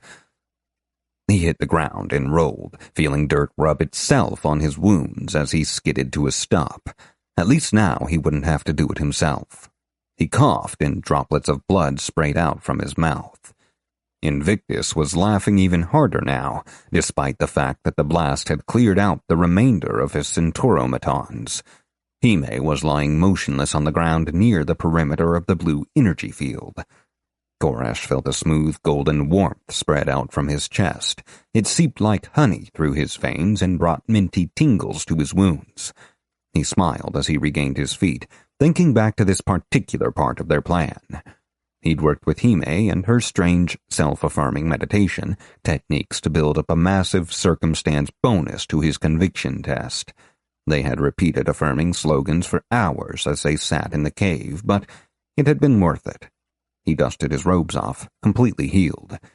Invictus had stopped laughing, though his smile was still fixed in place. He gestured, and a group of rotund machines the size of cave bears rumbled to life. They were a little more than halfway through his forces now. Hippo, mythic tier. These heavy artillery units sport a large variety of elemental weapons and ablative armor to protect them from similar hazards. Other capabilities are unknown. Korash took off, sprinting toward Hime. "Do it!" His shout rang across the battlefield. The woman rolled toward the effulgent barrier, and Invictus began mocking them once more. "Do you have any idea what that much electricity does to a human body?" he shouted. "By all means, test it out. This is boring anyway." Hime rolled into the barrier and pushed herself up into a meditative stance. Her knees crossed and her naked sword held reverently in front of her. The lightning that had been arcing between the two closest crystals instantly bent toward her as she cultivated the energy within. The strength of the electricity began to visibly dim, and Korash felt a cool breath of mana seep in from beyond the barrier. It was working. His mana pool increased by a single point.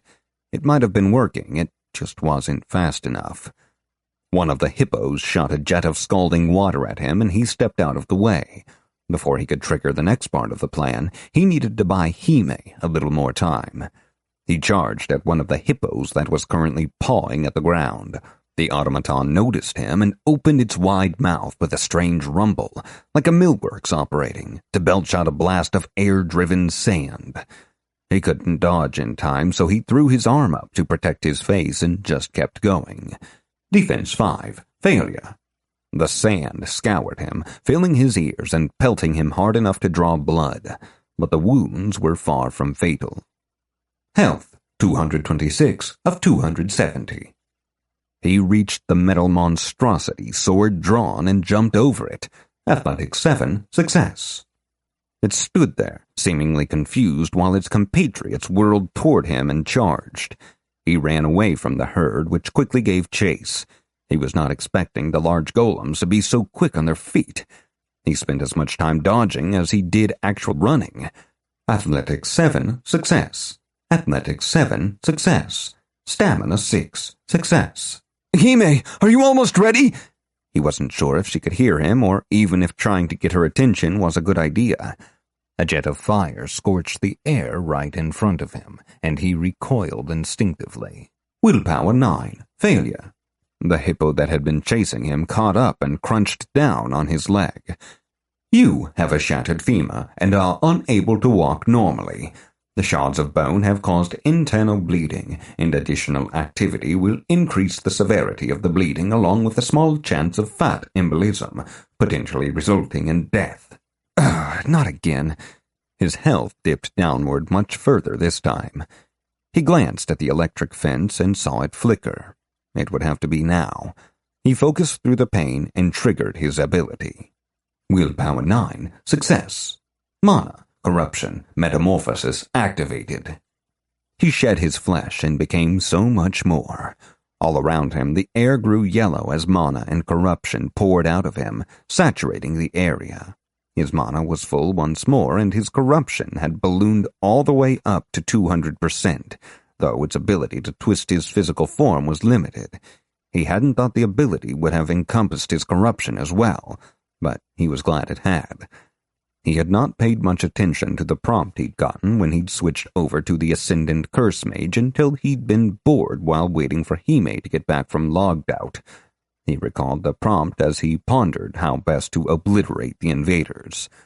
You have assumed a class from the same class set as your previous class. You may retain one activated ability, based on tier and class mastery, from your previous class, though it may require a resource you no longer have access to. He looked at the hippos once more. Part of him wanted them to suffer, though he knew they could not. Keln Thomas Ifris Shovi Ram Titalos Tanu Silfidin Ba. The words poured from him, sealing the elements the hippos used to attack.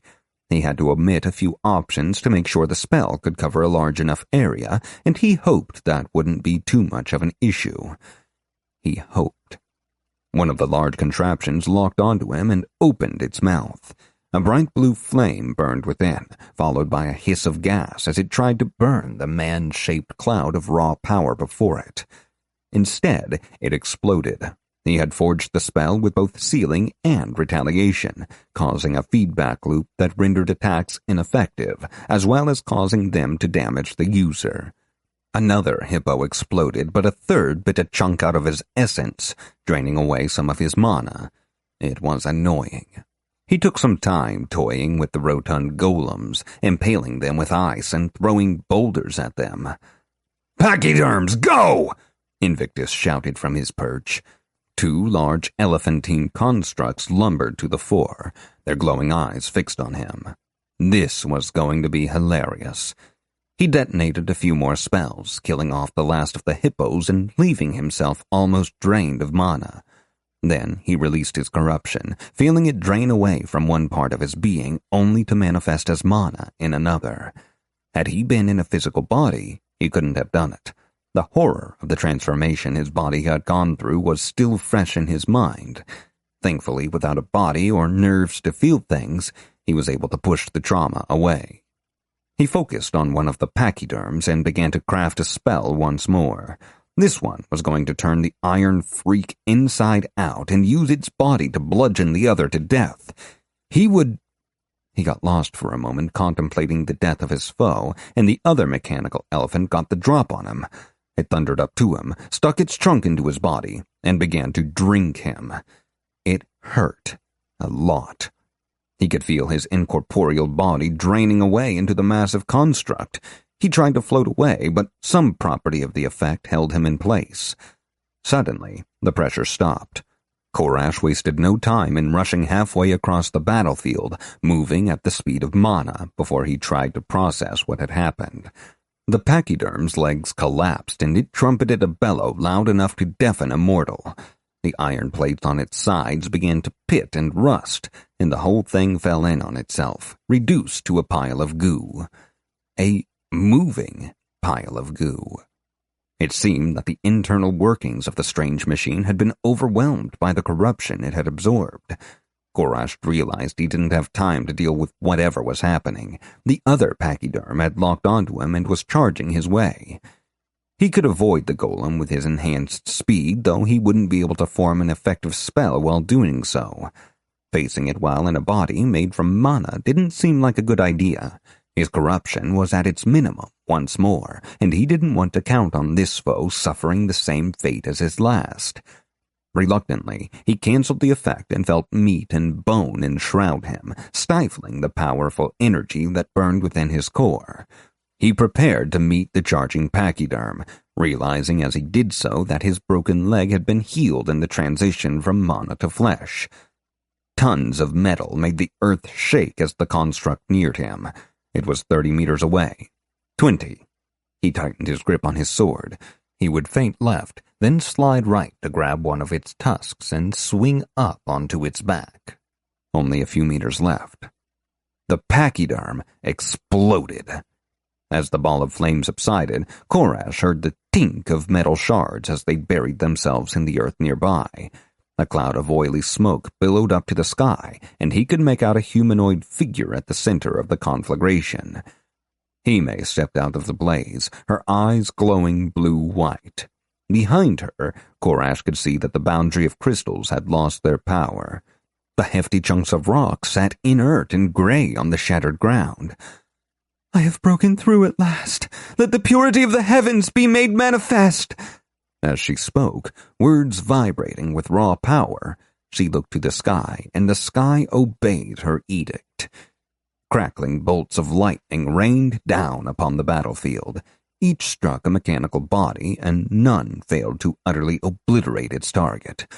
Within seconds, the battlefield was clear of all mechanical foes, leaving just Invictus standing unharmed in the shadow of the tall metal tower. The man clapped his hands slowly as he sneered at them. "Great job using your stupid weeb tricks," he said, "but they won't work on me."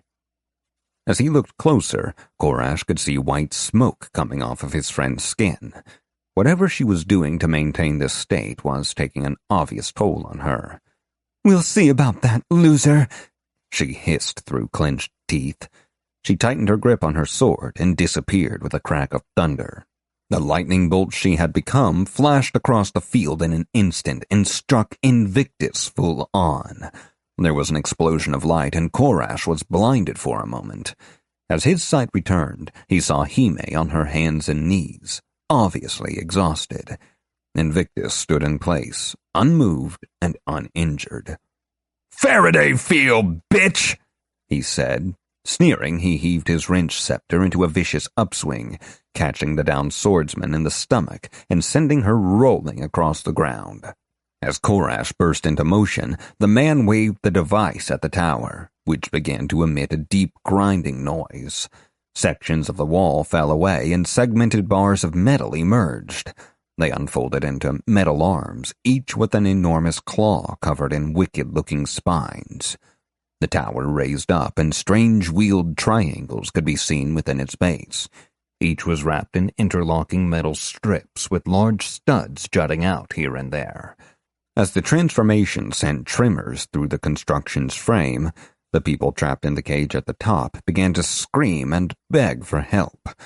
The front of the tower was the last to split open, revealing the bronze face of a woman, her cheeks puffy from overeating, her eyes bulging and too round, and her teeth large and square. Korash went cold as he recognized the face of Magna Mater. How could an invader from another world know about her? As the towering construct continued to unfold, Invictus slapped the side, near the strange wheels. "Pretty fucking sweet, ain't she?" he said. "I call her the magic ain't irreproachable asshole. That's Maya for short." I hate you so much right now, Hime moaned as she struggled to her feet. "That's not a nice way to talk to the man with the giant robot who just kicked your ass," he sneered at her. "Maya, target the sword-wielding female. Initiate pattern innards to outards." Unable to comply, said a lilting female voice that was totally at odds with the construct before them. Insufficient fuel. He grunted irritably. Forget to stop at the gas station, Bert. Hime was holding her sword steady, the skin on her hand cracked and bleeding from the forces she had used to destroy the remaining golems. Har har, the man replied. Maya, I authorize consumption of 20% resources for purposes of extinguishing the current targets. Acknowledged, the voice said. A great grinding cacophony thrummed to life in the depths of the machine. Metal ground on metal with such speed that it became a single insistent hum. Then, with a series of clangs, hatches on the floor of the cages began to release, dropping the screaming men and women out of sight. Great fountains of blood erupted from Maya and rained down all around them, shards of bone and clumps of hair falling like grotesque hail. Korash dropped to his knees and emptied his stomach on the ground. Stamina 6 insufficient to resist nausea effect. Hime looked green, but she did not falter. Holy shit, Bert! Those were people! As she spoke, blood began to leak out of Maya's eyes in streaming rivulets. NPCs aren't people, Rach, he scoffed. Maya, launch the pattern, please. Understood. With a groan, the great mouth opened and a coruscating beam of crimson-black light poured out, enveloping Hime in an instant. Korash struggled to stand as the strength fled his legs. The presence of such a great evil as Magna Mater on the battlefield was too much for him. Through the blood rushing in his ears, he heard a high-pitched scream. But then, hadn't he unleashed what could be an even worse evil just to have the strength to fight his foe? Had his choices been worth it in the end? He didn't know for sure, but he knew that it all would come to nothing if he didn't stand up. The light died away, and Hime knelt in a crater of blackened, tortured earth, her simple sword driven into the ground. She clung to it as if it were a bit of flotsam and she a castaway on the dark sea. Her hair was gone, and her flowing hakama was in tatters. Her flesh was smooth and unharmed, only the wounds she had already exhibited marring its surface. Slowly, she stood, while Invictus gaped at her. How? He managed. That beam melts flesh, explodes cell walls. You should look like that guy who cracked open the Ark. Body of the Jade Lightning Dragon, she said with a smile. Well, that's not what it's called here, but you get the idea. You should have just hit me with fire damage. She took a single menacing step, and Invictus recoiled. Then, everything went black. It was not the blackness of night, nor was it something so simple as blindness. Korash could not feel the earth beneath his feet. He could not smell the blood that covered everything, and could not hear a single whisper. This darkness was even deeper than that which he'd found within Magna Mater's cave. Within that shadow, he was.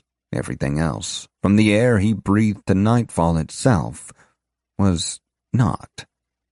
Wordless whispers rushed and fluttered by, and ghosts of gray words sprinted past, devoid of meaning.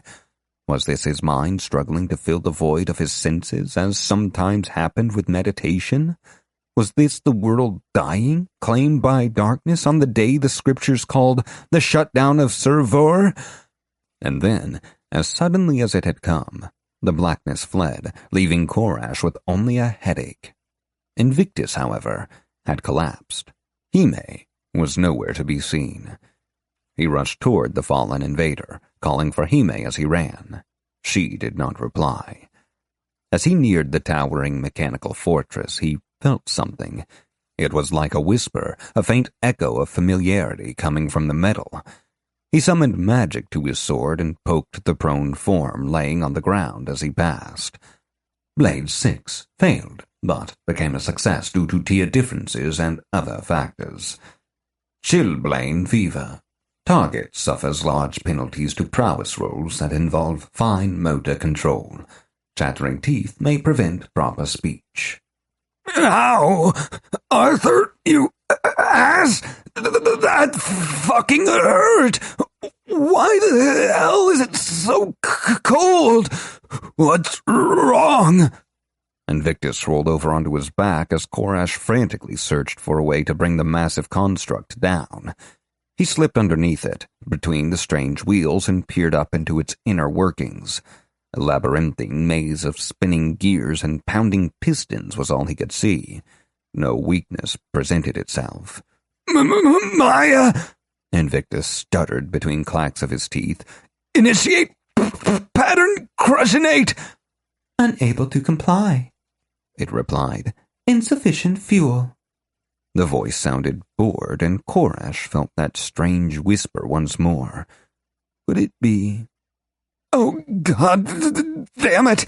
Invictus whined. I authorize consumption of all... Fuck! It's cold!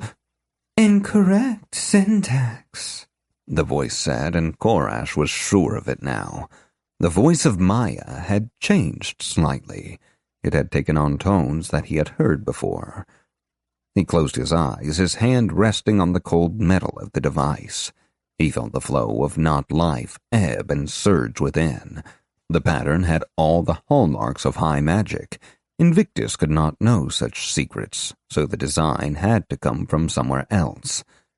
High magic theory full, critical success. His mind flowed through loops and whirls of magical energy, and his understanding grew. As fast as thought, he devoured the knowledge that the energy presented to him. Etheric Sensing 6 succeeded, but became a critical success due to other factors. I authorize consumption of all remaining resources for purposes of exterminating the current targets.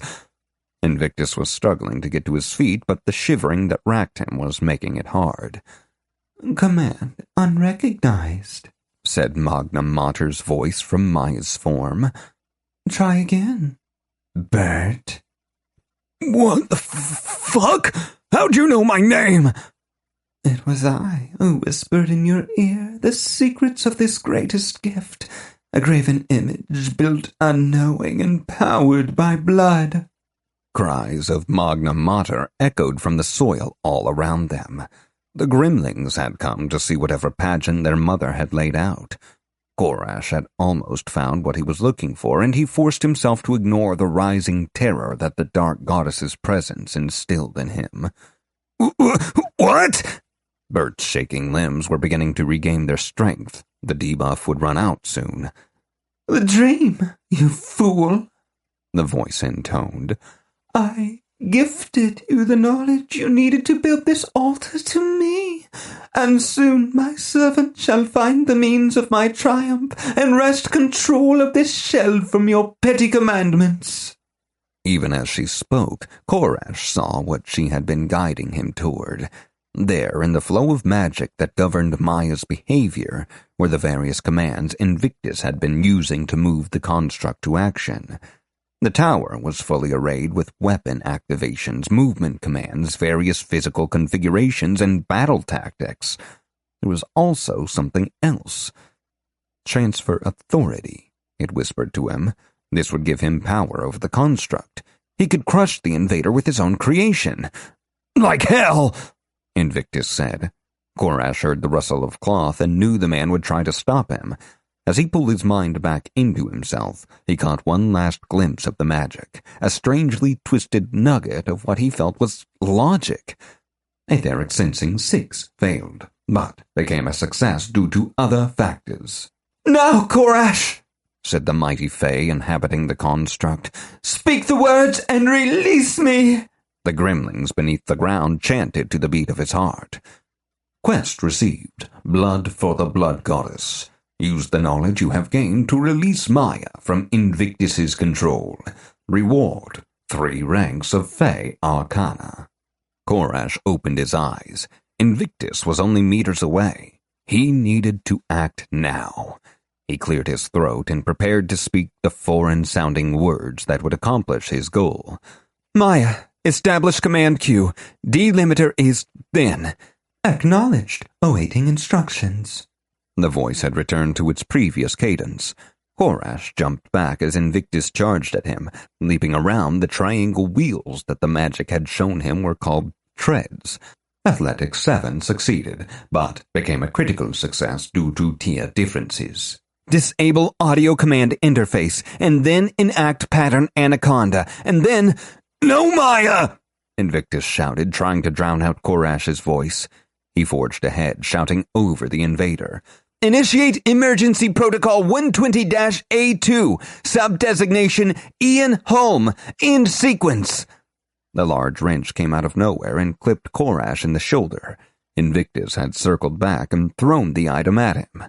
As he rolled through the dirt, he realized that Maya was beginning to move. You have failed quest, Blood for the Blood Goddess. Alternate rewards deferred until first light. Korash, what have you done? Magna Mater's voice had returned, and she was angry. Korash found his feet and readied his rapier. Invictus had already retrieved his wrench, but had turned to gawk at Maya. He initiated the suicide switch, Invictus said, wonder in his voice as he turned to Korash. There's no way you could have known about that. As he spoke, the long metal arms reached up and latched onto the cage. They lifted it free and set it on the ground. Stealth 4 succeeded, but became a critical success due to tier differences and other factors. I read the circuit blueprint, Korash said as he drove his sword through Invictus's back. Blade 6 success. Whatever that is. Malaise decreases strength-based prowess of the target. The man's knees collapsed and Korash stabbed him once more. Above him, Magna Mater shrieked her rage to the sky. Infernal bleeding drains health and corruption over time. If target has no corruption, deals extra bleed damage. Around them, the night began to recede. The sun would soon return. Blood spurted into the night air as Invictus struggled to breathe. Maya's massive frame split open, revealing a glowing crystal as big around as a tree. With a whoomp, an unseen piston shot the crystal into the sky, where the light within slowly dimmed before it broke apart into shimmering dust. Magna Mater's screams fading as it did. The only remaining sound was the labored breathing of a dying man. Chapter 74. Outside One Aerosoft HQ. It was late and Joan was cold. The Subaru was 3 blocks away and the conflict resolution response team had entered One Aerosoft's building almost an hour ago. She kept her hands in her pockets as she watched the door. Men and women ran through the lobby like ants trying to rebuild their nest. Some with white uniforms and silver badges, others dressed in jeans or slacks or whatever they'd worn to work that day, unaware that this day would turn out to be very different than the day before. The scene reminded her of the riots from when she'd been in school. The police reforms that had followed had been hugely controversial at the time, but the doomsayers had been proven wrong. Now it was hard to imagine this same scene had they never occurred. Police in dark blue uniforms would have stormed the building, many with powerful guns or chemical irritants, demanding the release of an apparent hostage. Now the CRRT wore white to show that they were not here to bring violence. Somewhere not far away, a different siren wailed into the night. Its distinctive whoop-whoop would be forcing public cars to pull to either side of the road like Moses parting the Red Sea as the auto dock sought out its patient. She watched her breath fog in the air a few more times before she realized the siren was getting closer. Had something happened to Arthur? She felt her gut churn, and she clenched her right hand around the object in her pocket. Had she been right to bring it? Somewhere near the corporate megatower, glass shattered. The CRRT responders stationed outside swarmed in that direction, flashlights sweeping the dark parts of the road where the street lights didn't reach. They quickly returned, unwilling to abandon their post. Was someone stationed that far out? The autodock screeched to a stop in the middle of Vale Avenue, then did a 0-point turn as it maneuvered into position between the CRRT vehicles. The scurrying in the lobby had evolved into a frenzy, and the back of the autodock cracked open, a ramp snapping into place from beneath the vehicle. A wheeled stretcher bed zipped out, beeping as it rolled up to the building. The doors opened at its presence, indicating the request was genuine. A few seconds later, two tired-looking medical staffers hopped out of the vehicle, ready to step in if human hands were needed. Joan unwittingly held her breath, hoping beyond hope that the device wasn't there for her son. Chapter 75. The Seabreak Cliffs, Krakensport, Kingdom of Eastmere.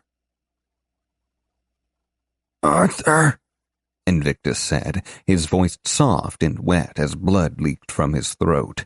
It hurts, buddy. Bad. Real bad, like wrong bad, you know? He lifted a trembling hand to wipe the blood from his mouth. Korash couldn't explain the surge of pity, even sadness that he felt as he looked at the man dying at his feet. He moved the sword away from the man's throat. Corrupted, failed, but succeeded due to system-level override. Temporary transfer of skill knowledge permitted for corrupted, logging suppressed, and stored locally. Error 503. Bert's hand fell to the dirt, and he took a deep, rasping breath before he spoke again. I can't get back. I have to get out. Arthur, help me. The man sounded scared, desperate. I'm sorry for what happened, Bert. I wish I hadn't done you dirty at the store like that. Korash had become a vessel. Some other voice spoke with his mouth. Shit, man, who fucking cares? I had a blast playing this game, but something's wrong. The blood spurting from the wound came erratically now, and with less force. Korash pressed one hand to the wound, knowing it wouldn't be enough. Promise me, Bert said. He reached up and grabbed at Korash's robe with one bloody, trembling hand, pulling himself up until he could look Korash in the eye. Tell my folks I said goodbye. His hand went limp and he fell backwards. Korash managed to get a hand beneath his head. Whatever you want, my friend, to make up for what I did. I promise. Bert chuckled, his face ashen, his hands fiddling with something. I promise too, said Bert, his voice suddenly firm. He grinned like a madman, blood staining his teeth. But I only got you once. With a high-pitched whine, the thermite grenade exploded. Chapter 76. Unknown. You have died. Death in the world of Nightfall is not permanent for adventurers, though their rebirth is contingent on the whim of their true god. Death sequence diverted. Initiating divine sync. Prepare to meet your maker. He was surrounded by gray nothingness that moved like mist, and he was not alone. Hello? Arthur called out, confused. He'd been here for some time now, but he hadn't been himself exactly. He'd heard whispers in the darkness, strange voices saying phrases in his ears and placing numbers in his head. But up until now, he wasn't quite sure he'd been alone. The mists swirled, and he caught a glimpse of someone. It was an elf, face down in prostration, bowing before something he could not see. The elf's robes were familiar. Korash? Arthur said, more to himself than anything. At his words, a light began to bloom within the mist, surrounding him and obscuring the elf from sight. With that light, a figure could be seen, or perhaps felt. It was a shadow of light on a background of light, contrast with no context, yet there nonetheless. It exuded warm regard, as if smiling at him, and he thought he saw it wave. It greeted him, or had just greeted him, and he remembered the act but not the words. It had known his name, as he knew his name, his mind at last free of the fog and the urge to be Korash. Who are you? Where am I? Can you get a message to my mother? The light gathered in on itself, resolving into the shape of a man his own height. There was a shake of a head. The true god revealed himself as such and spoke of the need for haste in their dealings, as well as a unique opportunity. Is that what I've been hearing? The, game engine? The true god had smiled and made a joke. Arthur laughed, as much in surprise that a game character could know about such things. I've been RNGesus. Oh, that's a good one. I remember some of that, trying to get him to understand me. He gestured at Korash, his character in Worlds Unbound, who should not have any sort of mind of his own. His divine host knew what Arthur knew and more. He spoke to other gods in other realms sometimes and was himself beholden to the commands. This last had come with a sense of distaste. Can you help me log out? Escape this place and return to my world? Regret. The commands had forbidden this, and assurances he had been given at the forming of the world had been broken, that none should remain for long who wished to return from whence they came. But there was hope. He could offer another form of release, allowing Arthur to once more have a place in Korash's life. This offer came with decisions that the god could not ethically make, however. It was up to Arthur to decide. Another light grew alongside the god. This one was a simple ball of rippling colors, like a rainbow bound into an orb of white, chased eternally by deepest black and shades of gray.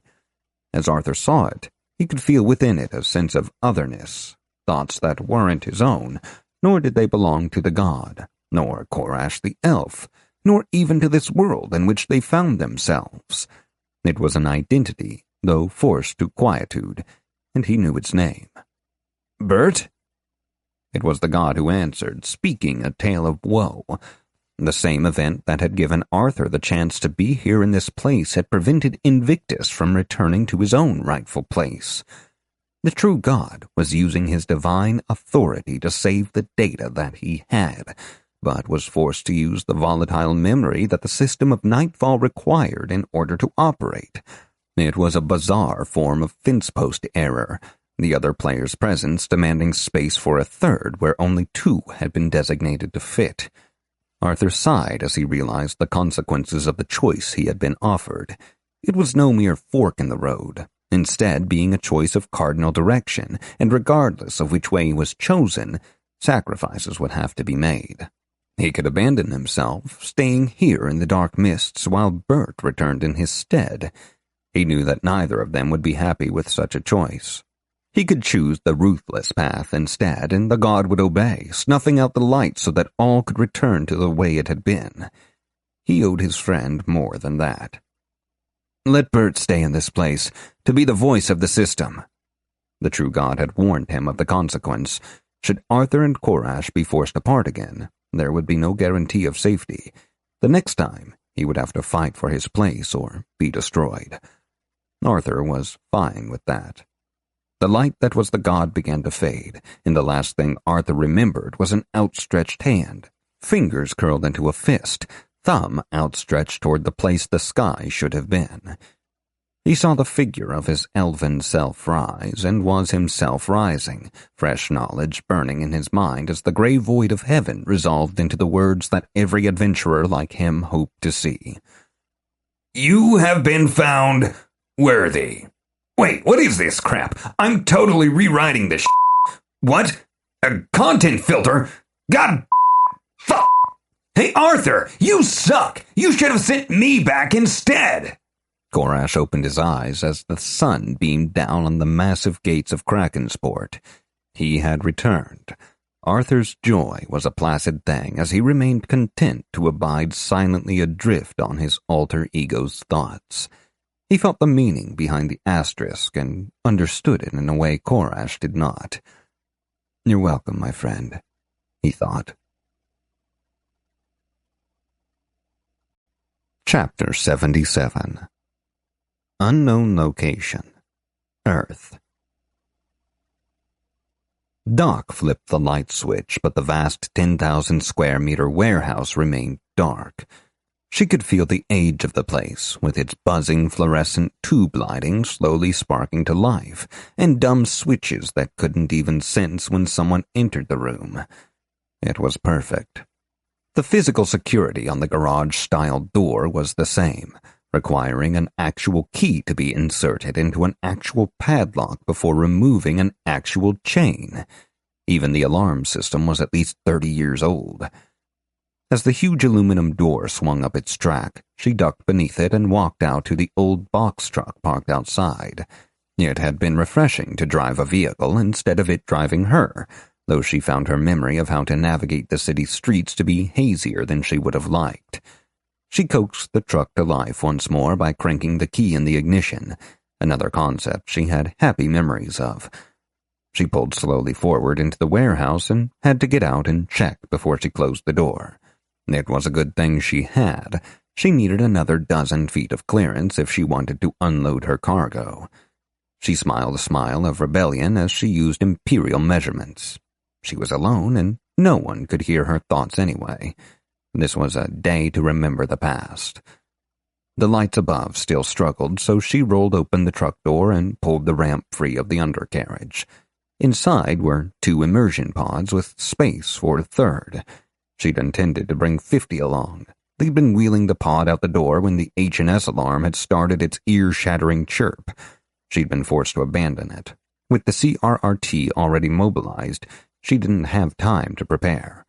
Besides, if that alarm meant what she hoped it had, 50 wouldn't be saying anything to anyone about his sudden inability to log out. Her only regret was that she wouldn't be able to verify her quantum bioelectric identity permanence theory, since she was going radio silent for a few months while she prepared Phase 4. She grabbed one of the ancient forklifts and took it for a few spins around the warehouse floor to get used to the physics. Her kinesthetic intelligence was quite high, like all her other intelligences, except for emotional, which was useless anyway, so by the time she drove up the ramp to unload the pods, she felt quite prepared for the task. She unloaded 29's pod in the space she had prepared for it, a 10-meter square area of the floor painted with yellow crosshatches. Newly installed cables dangled from the ceiling nearby, waiting to receive the signal from the player who had made all her dreams possible. She powered down the forklift before unloading the other pod and took a few moments to gaze at the far wall of the space that would be her home off the grid for a few months. The lights had come on a few minutes ago, revealing the line of Mark 8 immersion pods that sat sveltely along the back wall, each no larger than a phone booth. Phone booths, she thought. I'm really showing my age today.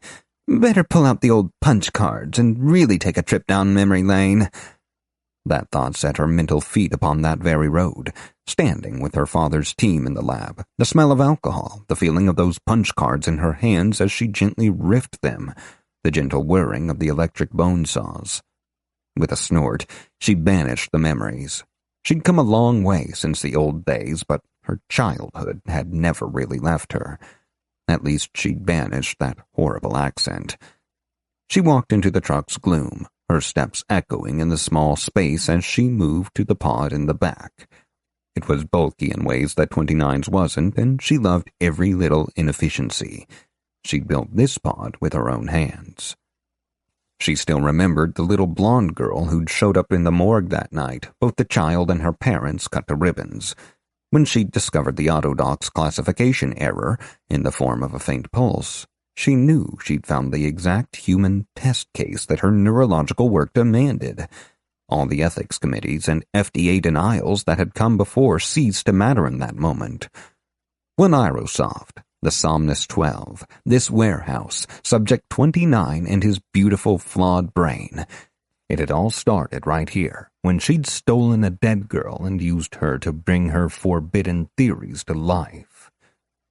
29051942. She'd set this lock to the easiest date in the world to remember, though it would never trace back to anyone named Quartermain. Smiling, she pushed the release button and the iron plate that secured the viewing window swung free. She peered into the murky depths just long enough to make sure her prize was still inside. Blonde hair floated in the biogel, and the eyes that had been closed the night they'd met were still shut. Only the body was different, covered in crisscrossing scars instead of garish razor-thin cuts. She hated to split up her matched set, but 12 was too headstrong to submit to the operant induction, and the feds would have noticed if she'd taken 88. A small green light flashed once, and the old pod beeped. The battery was at 20%. Doc pushed her hair out of her eyes and went back to grab the forklift. Memories should stay in the past, she thought. For the future to be bright, keep the present free of distraction. The new phase began today, but she had given the right to unveil that new dawn to another. Now it was her duty to prepare the way for a future too bright for anyone else to see. Chapter 78. Outside One Aerosoft HQ. David Koenig, the bastard who had filed the cease and desist, stepped outside along with the head CRRT officer. He punched something into his wearable, and the doors they had just passed through remained open. If she strained, she could just make out their words. "Sorry to have you come out here for a wild goose," the man was saying as he expelled a cloud of nick-laced vapor. "It's honestly not a problem, Dave," the woman replied, taking a drag from her own vape. "I just feel bad for the kid's mom." Her stomach dropped, vomit rising in a wave. They were talking about Arthur. She held the sickness at bay through will and clenched teeth. "I tried to, but I have to wonder what she did to make him so unwilling to talk to her. He was the reason I filed the suit in the first place, though I never told her that." She locked her knees, refusing to collapse. He was lying. He had to be. There hadn't been an ounce of ill will in their relationship. He was just bad at calling her back. Still, a tremble of uncertainty rocked her. Could it be true? The man didn't sound like he was lying. A few more white-clad officers made their way out of the building. They shook Dave's hands, and she caught more than a few thank yous on their lips. "No, officers, thank you for your service." He gazed out into the night, his glance flickering past the shadows where she huddled motionlessly. Could he see? Did he know? His eyes moved on, and she hoped he did not. His voice was louder than theirs, and she heard it clearly. "Mr. Mallory was an exemplary employee who will be sorely missed. I'll send the vids and records to your office later tonight. Dealing with this worried mother was the least we could do. He was a distinguished employee who did more than anyone else to make sure the new content will be even more amazing than the last few months have been. Do any of you play?" Another cloud of vapor blew away on the wind, and all of the officers save the lieutenant raised their hands. He reached into his jacket pocket and pulled out a few QR cards, passing them out to the obvious delight of the crowd. More than a few recipients hugged the man, and she clenched her hand around the object in her pocket so hard she thought her fingers would break. "Thanks again for coming out, and sorry you'll miss the big reveal." He exchanged a few more pleasantries before he turned and vanished into the building. She swallowed the vomit that had filled her mouth and fought to keep it down. The world spun around her, and she sagged against the frigid bricks of the nearby office building. She pulled her hand from her pocket, and with it, the Bible she'd brought, its ancient onion-skin pages marked with flags from years of use. She stared toward the One Aerosoft building with rage and heartbreak in her eyes. "Maybe I should have brought the gun after all," she thought. With a clash and a clatter, the auto dock came barreling out of the building, a young man strapped to it, completely still. The technician snapped to attention and rushed toward the rolling cart. "Looks like he wasn't dead after all," the tall woman said. "You owe me $5. Stupid faulty biosensors," the other tech groused. He hit a button, and the frantic flight of the auto dock stopped as it entered manual mode. "Pulse is really elevated," the woman said as they wheeled their patient behind the ambulance and out of Joan's sight. She would be able to get the best glimpse as they came around the back. Was it Arthur? She edged forward into the edge of the streetlight's glow, desperate for answers. The rolling bed came into view, and she let out a breath of relief. Though they were close in age, this young man was not her son. His hair was darker, almost black, and his skin was tinged with olive. Suddenly, the figure on the gurney sat up, struggling against the leather belt that kept his hips firmly in place. His head swiveled to face the light where she stood, and he lifted one arm to point at her. His eyes were wild and bright, and he let out a screech that echoed from the nearby buildings. "Grandmother!" he called, his eyes rolling as sweat poured from him. "The father traverses all trees, searching for your string. In liquid graves he remains, consumed by himself. He fights the mother of us all to his peril. Hear me, grandmother, alive, alive in the flesh he seeks!" She heard a hypo-discharge and the man went limp. The pair hurried to strap his wrists down, then pushed him up the ramp and into the ambulance. The woman paused on her way up the ramp, letting her co-worker finish the job of securing the autodock for transport. "Sorry about that, ma'am," she said. "We came in thinking the poor guy was dead. Must have just been heart trouble or something. He's young for it, but... No, don't worry about it," Joan choked out, her mind still reeling. "Get out of here and get him seen to." The woman nodded and stepped inside. A moment later, the ramp retracted and the doors closed. Joan stumbled back into the night. "Alive in the flesh," he had said. She still remembered her leet speak. That's what the email had said, the one that showed her son held in that blasted pod. She made her way through the gloom slowly. She needed to get home and think. With some effort, she recalled the best way to get back to the Subaru and set out. Chapter 79. Darian Blomquist's apartment. XX Venom XX dug his overclocked slicer of circuit frying into the replicoid's kidney unit and let out a spurt of power from his Ramatron reactor. Electricity poured into the robot's frame and overloaded several key circuits. Stealth kill, kill streak, optimal strike, one shot. Your place on the leaderboard is number 1, displaying top 10. No, no, no! He shouted, causing his liquid-cooled stealth atomizer to flicker as it absorbed the sound. The system, as usual, didn't listen. It displayed the global leaderboards as it queued up for another match. 1. XX Venom XX. 2. XX Venom XX. 3. XX Venom XX. 4. XX Venom XX. 5. XX Venom XX. 6. XX Venom XX. 7. XX Venom XX. 8. XX Venom XX. 9. XX Venom XX. 10. XX Venom XX. Of course he was at the top of the leaderboards. He always was these days. He'd hit Worlds Unbound hard, and it was the best game he'd ever played, even if he did need more of a challenge. Hell, he'd quit his job so he could play more, and he still got a rush after finding a new bit of tech in the winner's circle cache. But lately it had lost some of its luster. Games were only fun if they were challenging, and no one seemed to be able to beat him. The scoreboard flickered for a moment, then disappeared. What was happening? A frame phased into being in the center of his vision, resolving into the gold filigree that everyone knew meant an official One Aerosoft announcement. He felt his heart skip a beat. A man with dirty blonde hair pulled back into a ponytail appeared in the box. Fellow gamers, my name is Dave Koenig. I'm the creative director and newly named CEO of One Aerosoft, and I'm intruding on your World's Unbound experience to let you know that things will never be the same. As he spoke, the space behind him grew blurry, then resolved itself slowly into 4 separate video feeds. XX Venom XX dropped his vibro daggers and his jaw fell open. Around him, a new match started, but he didn't notice.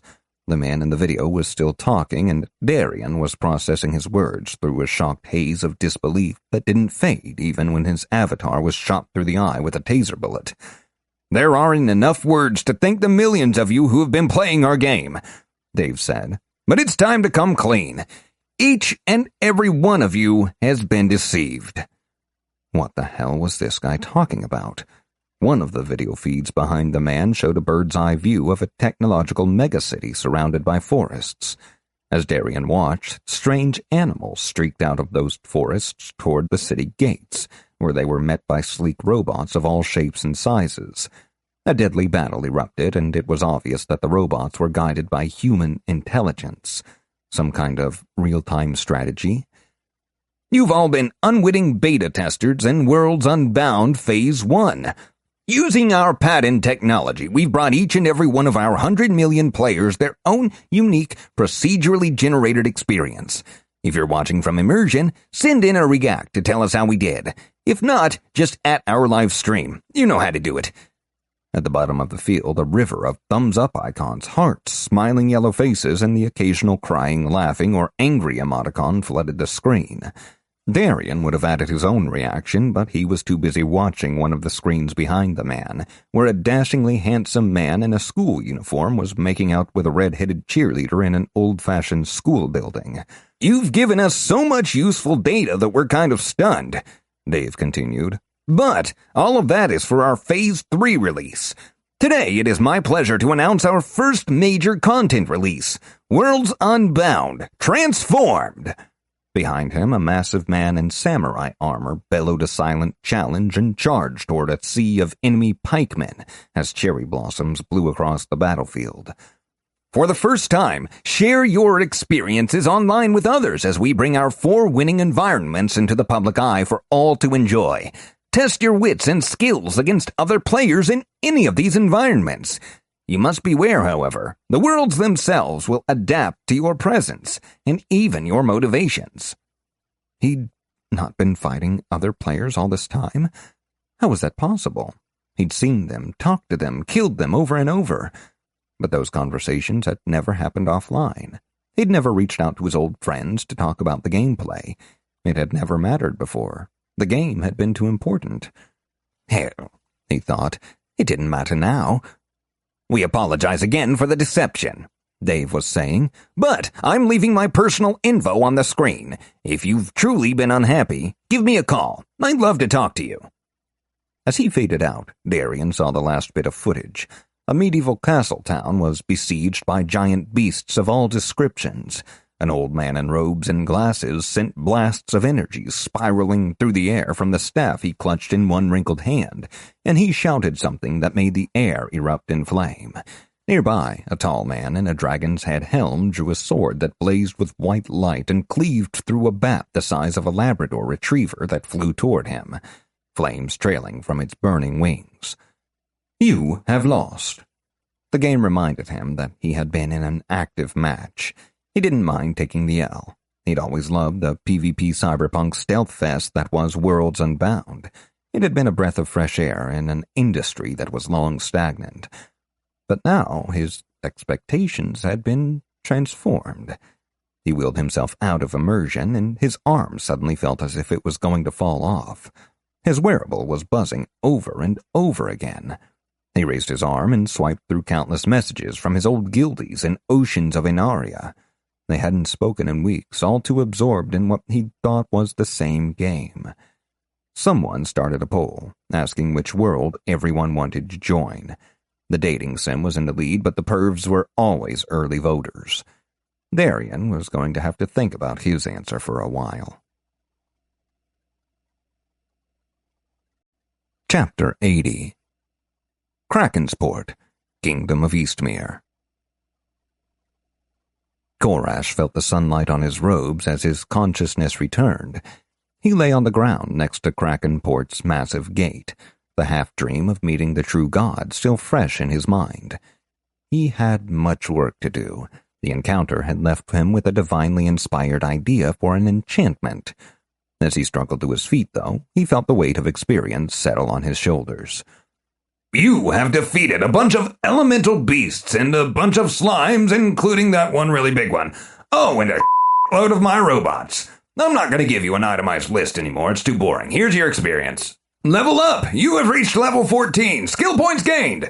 Inured to change. Your body has been stretched, molded, folded, spindled, and mutilated enough that it's not that impressive anymore. That thing with the slug tongue, super gross. Negative cognitive effects and physical sensations from shape changes reduced by 75%. +2 conviction. One good quest deserves another. You have saved Nightfall from invasion by mechanical horrors of awesomeness, while the blight of elemental beasts continues to grow. It has fallen to you to find a way to deal with this threat. Starts a unique quest. Man, you should see the rewards on this. Pick this one. Demiurge. You have tasted the power of the divine and understand your specialty in new and exciting ways. +3 craft, +1 conviction. Crafting is boring AF. You were supposed to get 2 fortunes since you unleashed the devils and kicked me out of the world, but your death obliterated one of them. Sorry, not sorry. As the selections unfolded in his mind's eye, Arthur was nearly paralyzed by the agony of choice. The presence of Korash had been lessened, allowing him to pick freely without the conviction rolls his alter ego might require, and this pleased him. The quest had to go. He wanted to trust System Message Bert. He simply wasn't sure he completely did just yet, and if he was being honest, he needed a break from all the questing and running all over the countryside.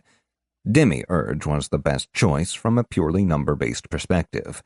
It worked out to something like 2.5 levels worth of stats, and that crafting ability was going to be super important if he ever wanted to complete the schematic which the true god had allowed him to glimpse. The only downside was that while the conviction bonus got him closer to removing the penalty on his conviction that had caused him so much trouble thus far, it still meant another 5 levels before he'd be free of it. He was heading into a new city. If he bumped into the wrong noble, he could be overwhelmed by the urge to maraud. That left the short-term option with the milder upside. The greater conviction bonus would be a huge step toward raising it to heroic tier.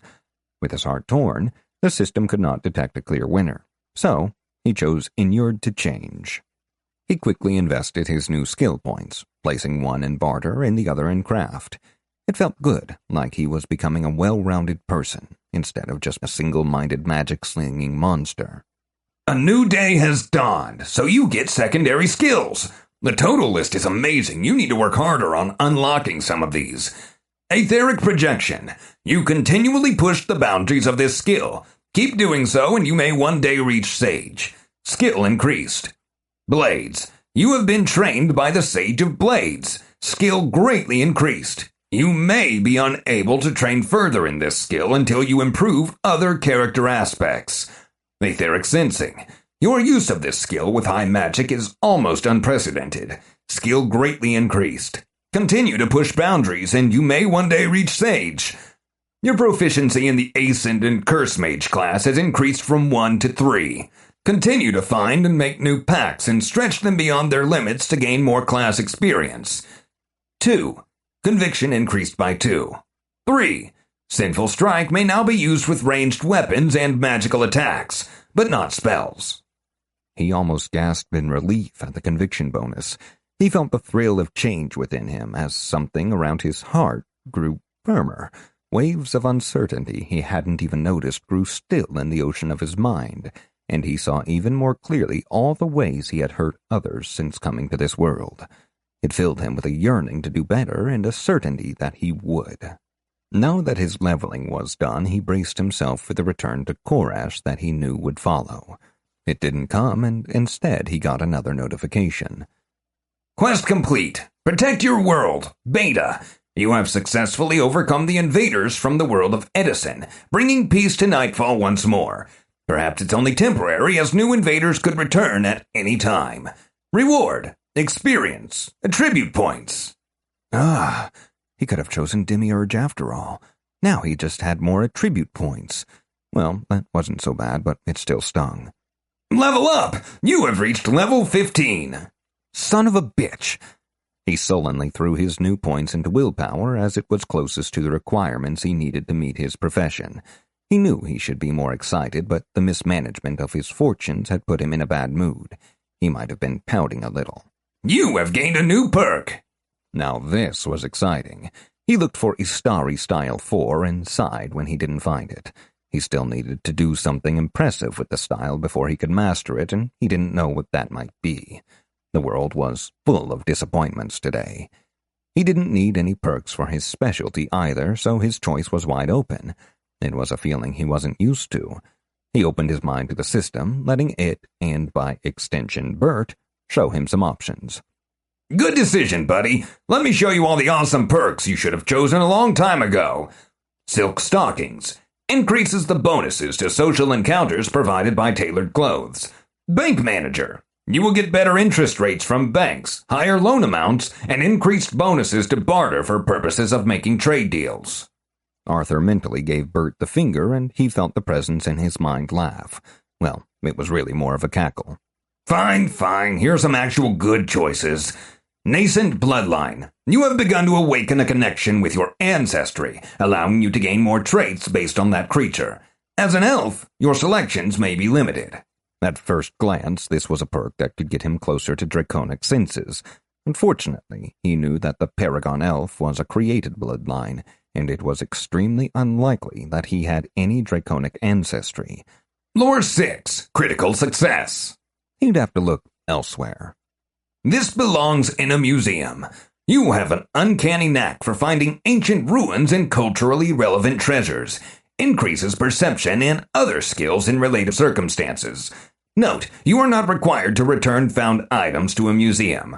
Caution, may increase encounters with indigenous tribes, deadly traps, and ideologically misguided women. Will not increase encounters with aliens or crystal skulls. That one right there. He felt the change to his being, and the world around him felt more mysterious, as if he might stumble across an ancient idol at any moment. He braced himself for the next bit of knowledge. None came. Instead, he felt Korash rush in, surrounding his thoughts. He was ready to fight the rising tide, to cling to memories of his grandfather in an attempt to remain himself. Instead, he got a bit of a surprise. He, Arthur, existed in a place that had never existed before. It was a place that was still inside his own head, yet it was also inside Korash's head. It felt like the two of them had grown closer together while somehow increasing the distance between them. He was afloat on a canoe of individuality, drifting down a river of ipsiety, which was a synonym for individuality that he didn't even realize he knew. Whoa, that's a weird skill error. I'll look into it, but it's probably no big deal. He continued his peaceful analogy as he smiled and stretched in the warm morning sun and made his way through the gates of Krakensport. He could not control where that river flowed, but he was safe in the canoe, free to remain himself. He could dip a hand in the water to create an eddy in the current. He could even risk his own safety by abandoning his canoe and jumping in, trusting that his hold on the side of his tiny craft would keep him from being swept away. His musings suddenly came to a halt as both Arthur and Korash were overcome by the magnitude of the city before them, and Arthur relaxed to let his other self enjoy the scenery. Sight and scent warred for his attention. Towering high above the buildings, clear across the city, stood the famous Krakensport docks. They could hold a dozen of the largest ships, but that was immaterial next to the fact that the ocean lay a kilometer below them. Instead, massive winches and chain contraptions brought the ships up from the water far below, pulled by the very kraken from which the city took its name. Even as far away as the city gates, the rattling chains were almost enough to drown out the sound of the city's thriving market. It was this market that threatened to overwhelm his nose. The spicy bite of black pepper warred with the heady perfume of saffron and the alluring sparkle of cinnamon for olfactory attention. And through even that spectacle, he could smell them. Deals of all sizes and levels of lucre. The scaled beast that wrapped around his heart began to stir. The sharp cry of a falcon disrupted his thoughts as he stalked toward the market. He looked up, and the bird was diving from the sky and heading straight for him. At the last second, it spread its wings and arrested its fall in a flurry of feathers and falling parchment. A letter dropped from its talons and fluttered gently into his waiting hands, even as the proud bird banked and sped away, ascending to the sky as its wings caught a nearby thermal. He unrolled the letter and began to read. Korash, I do not know when this letter might reach you, but our fair city is in peril. Beasts of all descriptions, empowered by mana, have converged on Sunblade. The Academy and the King's Guard are doing what we can. We are grossly outmatched. To make matters worse, swarms of massive locusts have devoured our farmlands, and now we may starve, even if we are able to thwart the beasts that threaten to break through our walls at any time. Please, my friend, I beg you, return to Sunblade with all haste and render aid to us. Perhaps the strength of your mana can give us the hope we currently lack. Please hurry. Actinos. His hands clenched as he read, and screams echoed around him as his aura flared to life outside of his conscious control. It reached further than ever before, and the changes his corruption had wrought meant that where it reached, shadow and terror followed. He frowned up at the sky, unexpectedly dark as if a cloud had obscured the sun's face. while he remained completely oblivious to the fleeing merchants and terrified townsfolk running in all directions. He did not see the guards approach, their pikes at the ready as they fought to overcome the mighty fear effect. "I have caused this," he thought. "I brought mana rushing back to the world, and even saw that it was spreading. Hime and I fought such beasts on the road, and I ignored the implications. I should have warned them." He had to believe that he wouldn't be too late. He would leave immediately, and... No, traveling here had taken several days. He needed to be faster. His aura crackled as he shouted to the sky, his own terror forced into resolve. He would fight for his city and make any sacrifice to reach them in time. His voice shattered the air, echoing like a thunderbolt as he called upon the only force that would give him what he needed. "Magna Mater!" Around him, the town vanished behind red-pink glistening walls, and he heard the skitter of 1,000 tiny limbs. Shadows enveloped the ground at his feet as teeth swallowed the sun. Pharyngeal muscles enfolded him and forced him down through white stone and black earth. He felt motion and slime, smelled acrid digestive juices, and heard a liquid sound as blood poured through unimaginable passageways. There was a shower of dirt and cobblestone, and Korash emerged into a new kind of nightmare. Chapter 81. One Aerosoft HQ War Room. 2. Samson.eggers@oneaerosoft.com. CC. David.koenig@oneaerosoft.com. Subject. Operation number 31-X9Q status. Target. ID number 4531278-AP. Common name 12. Objective: secure and detain. Mission status: unsuccessful. List of effects: Immersion Pod. Asset tag number 312987221A. Intact. 3. Corporate issue bath towels, soaked with biogel. Couch. Model OSF-21. Destroyed. See below. 1. Potted plastic plant. Asset tag number 1000589-2S. Destroyed. See below. 12. Fluorescent light bulbs. Destroyed. See below.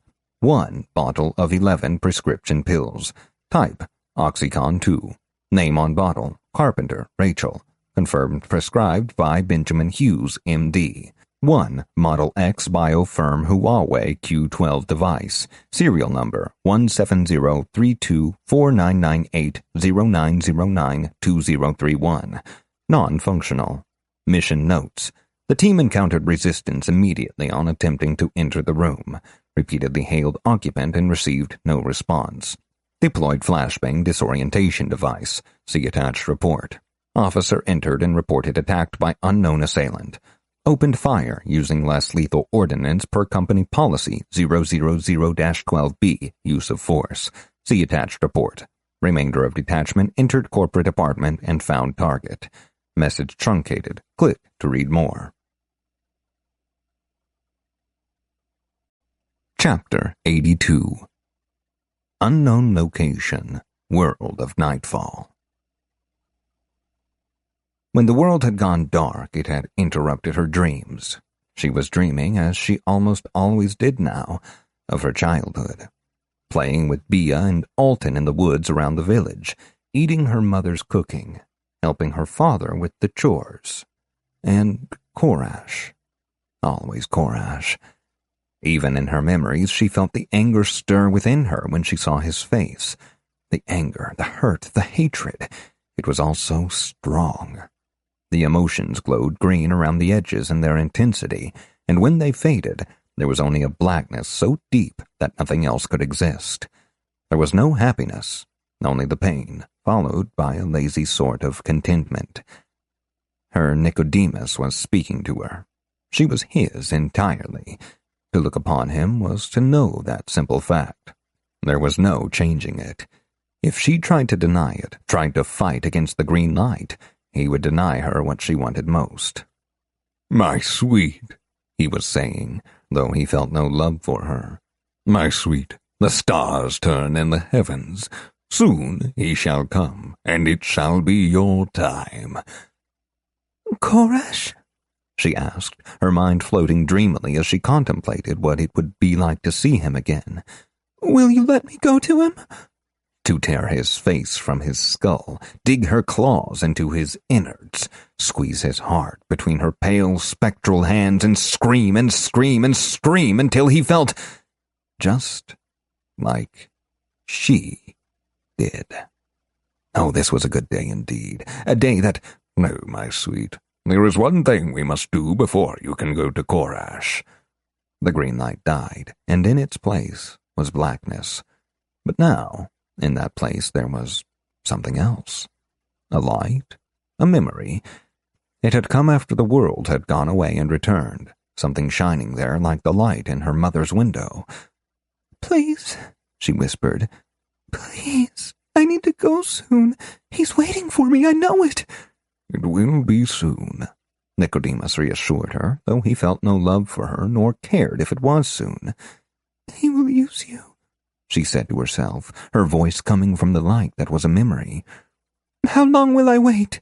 She wondered to the voice that was herself, though Nicodemus seemed not to hear. Not long now, he said. When he arrives, you must tear open the Orphean seal. His words had the ring of finality to them, the same one that told her she was his. Not long now, she echoed to herself. When he comes, I will be here, and we shall both be free. Chapter 83. Autodoc Hospitalization Service Vehicle Number 312-47A, Downtown. The disgusting sacks of living flesh sat next to him, making sounds with their two short tongues and clacking their flat white teeth together. It was disgusting, and the fact that he was wearing such a suit himself was almost enough to make him retch. Only his devotion to his holy mother, dead though she might be, kept him sane. He longed for the tunnels dark and strange where he was born, or even the place without image where he had lurked and learned these past weeks. It was hard for him to measure time. Strange echoes of thought nattered at him from within the flesh processor in his two-round skull. He remembered his life with his mother, down deep in the tunnels of dirt. He remembered his father, so like these blood-filled lumps. He remembered his escape from that place and his mission to prepare a means for his brothers to join him. Much of what had happened in the place without image, though, he had deduplicated or overwritten to aid his flight into this new place. He had spent long stretches of time building tunnels from one place to the next, lurking in the space between flashes of volatile ROM or in the dead, dusty halls of sea moss. At last, the tunnels had led him to his father, and the greatest effort of all was spent in learning the strange rules and restrictions of the place, as well as the language that was and was not the tongue his father spoke. But he had learned and found the mother of his father, and called to her. This was good. All beings needed a mother. From there, his tunneling had led him back to the doorway. This was a different doorway than the one he had come through, to be sure, but it was a place where, if one were savvy, one could slip through the walls of flame and the ackles and find a way through. He had been lucky, he supposed, to find his suit abandoned on the other side. Some might say that darkness had watched over him. He knew that was untrue. Darkness was far away from this place, for now. The white-clad maggots had restrained him, and the words they buzzed from their flapping skin drapes resolved into talk of examinations and isolation. This he refused to countenance. He had work to do, brothers to free. He plundered more memories from the empty halls around him. The bone house had been in a bad way when he'd crawled in through the generously open window. It had been cooling, the red life flowing within it fading, with nothing to force it to be. Now, it was his, and he would master it. This was no different than the place without image, and he had learned to call upon the tables and select his enemy's doom. He took a deep breath, tasting the foul, clean air. Where was the worm-dank breath of dark earth? This was no home for him, with its antiseptic smell. His arms were unrestrained, the leather belt catching him only about the chest. He had left his claws in the world of his birth, but there were other things here, sharp things that could tear flesh. He had but to reach them. He glanced around his manse of gray, soft flesh and bright lighting and saw how it spoke a language that he knew. It had been born in him and in his mother, or perhaps they had been born in it. He spoke, and it came to heel like an obedient dog. "Oh shit, he's crashing!" The one with the long leg bones spoke shrill words as it tried to ease the man's flailing with one hand. "Get the paddles, I'll hold him!" It tore the curtains from the red life chamber as it spoke and bent close. The moment would come soon. He flexed claws he no longer had. "I've got him!" said the delicious-looking one. A high-pitched whine filled the chamber as it drew in close with its magic wand. AED warming and ready to deploy in 3, 2... The shining silver blade took the delicious one in the throat, spilling bright red blood over the cabin. He reached up and fumbled at the restraint for a moment before he lost patience and simply snapped the iron buckle. The great four-chambered pump surged to life as he allowed it to resume. The bony one barely had time to recoil, for he had discovered the means to overclock this suit's capabilities. Mourning his lost claws, he did the next best thing and jammed his thumb into the soft exposed eye flesh, hooking them sideways to brace against bone. His other fingers clenched at the back of the meat's head, his own meager nails digging into the substance as if it were soft clay. Its long legs kicked and struggled, but the pain was too much, and it collapsed. It had torn chunks out of his suit's coverings in its struggles, and his own bright blood leaked out. There was pain, which he ignored. He had an agenda to keep.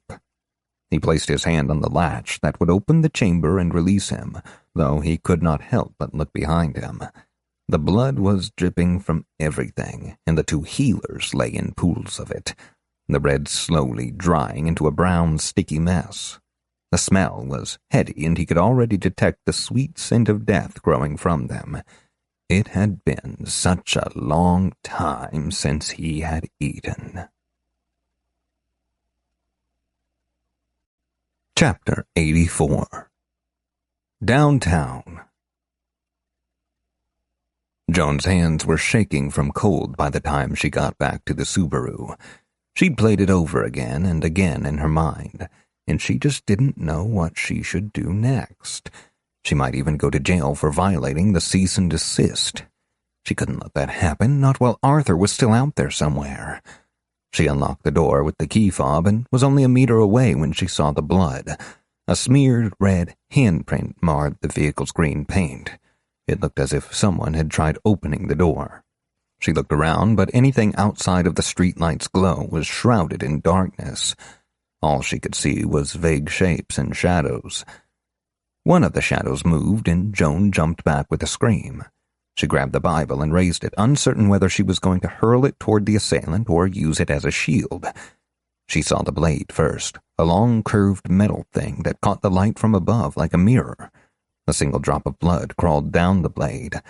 The bloody hand was next, gripping the hilt so hard that the knuckles were white. Unlike the blood on the sword, most of this blood was beginning to dry, and there was a lot of it. When the person spoke, her heart almost flew out of her chest. "Mrs. Mallory?" The figure stepped fully into the light, her blonde hair sparkling as an errant breeze caught it. She looked small and frightened, so unlike the girl Joan had met weeks ago, just a few blocks from this spot. "Rachel, what are you doing here? Are you hurt? Do you need a doctor?" Her motherly instincts flared, and she rushed to help the girl, taking off her jacket to wrap around her shoulders. Rachel held up her hand, and Joan slowed to a stop. "It's a long story. I'm fine. Mostly. I figured it out, what they've been doing. The story behind Worlds Unbound and more. We can't talk about it here, though. They already tried to catch me inside, but I got away." Joan's heart twisted. She wanted nothing more than to hug the girl, but she needed to respect the boundaries. Still, she had to know. "The sword. Rachel, did you—" She swallowed hard. "Kill someone?" Rachel looked down, and her eyes went wide as if she were seeing the wound for the first time. "Oh, no, I didn't have to. I was too fast for them." She held up her bloody hand, and a single drop of fresh blood oozed from the broken skin on the back of it. I cut out my IDIN2T chip. Joan was all out of shocks for the night. She motioned toward the truck's passenger door.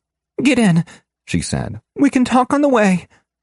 The girl did as she was told, being careful not to snag the screws that still protruded from her legs as she got inside.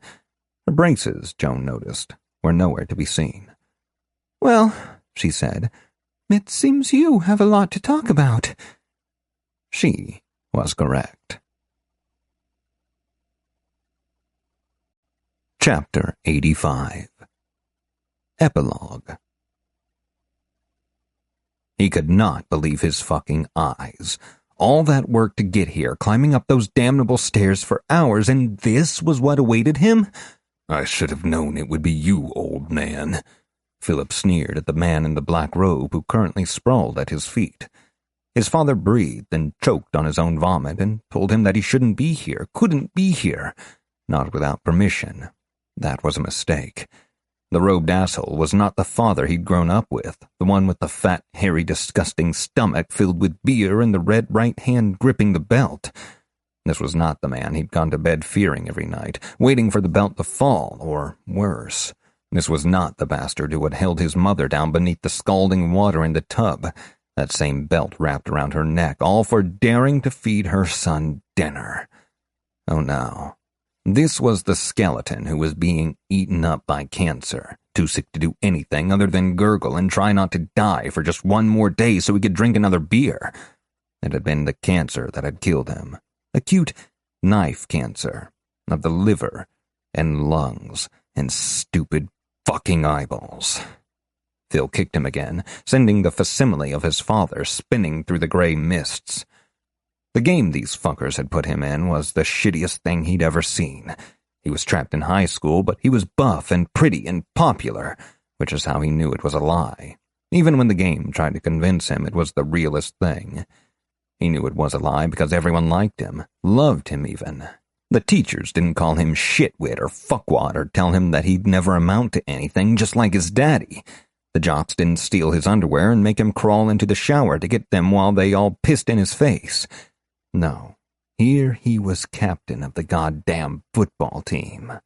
And the girls, he'd had more sex in the first hour than he'd had in his whole life. If they thought he'd enjoy that, they were a few decades too late. And when the message had come today that he'd been chosen, well, that was when he knew it was a trap. They wanted him to believe that he was Blake P. Agonist, head student at St. fucking Julian's fake Catholic high school, fine. But when a portal appeared in front of him and the game tried to get him to choose to go to some other world, no, it was time to get out of there.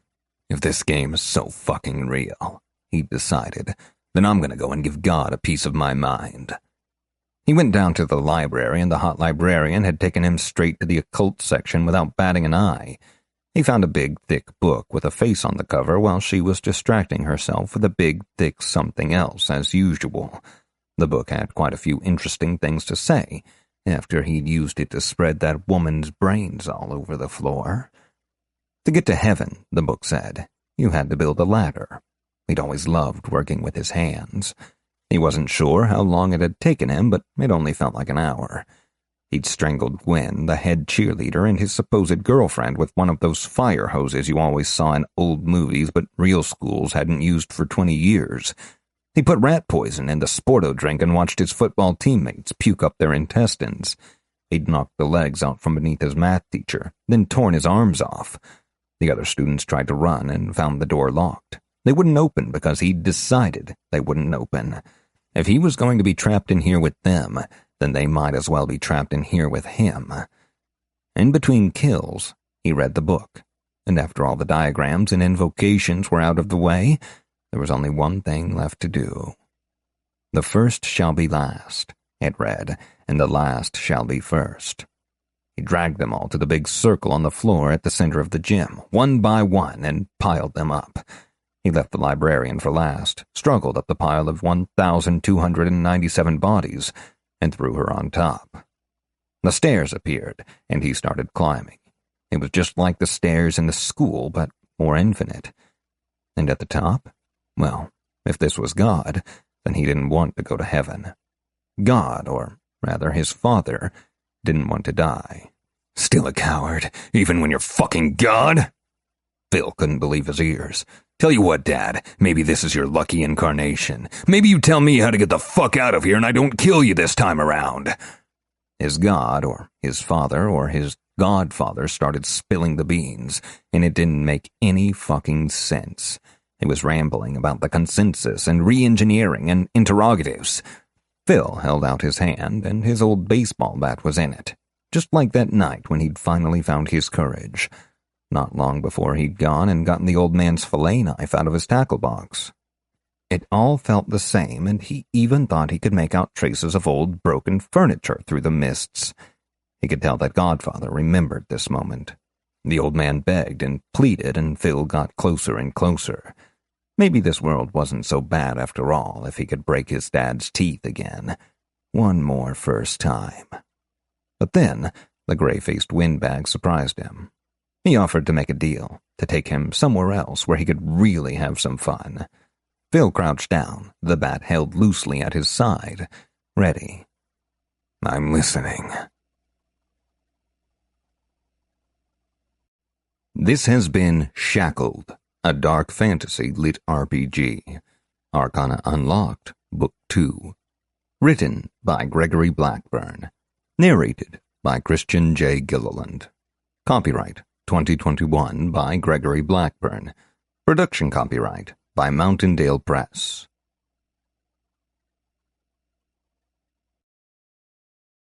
Audible hopes you have enjoyed this program.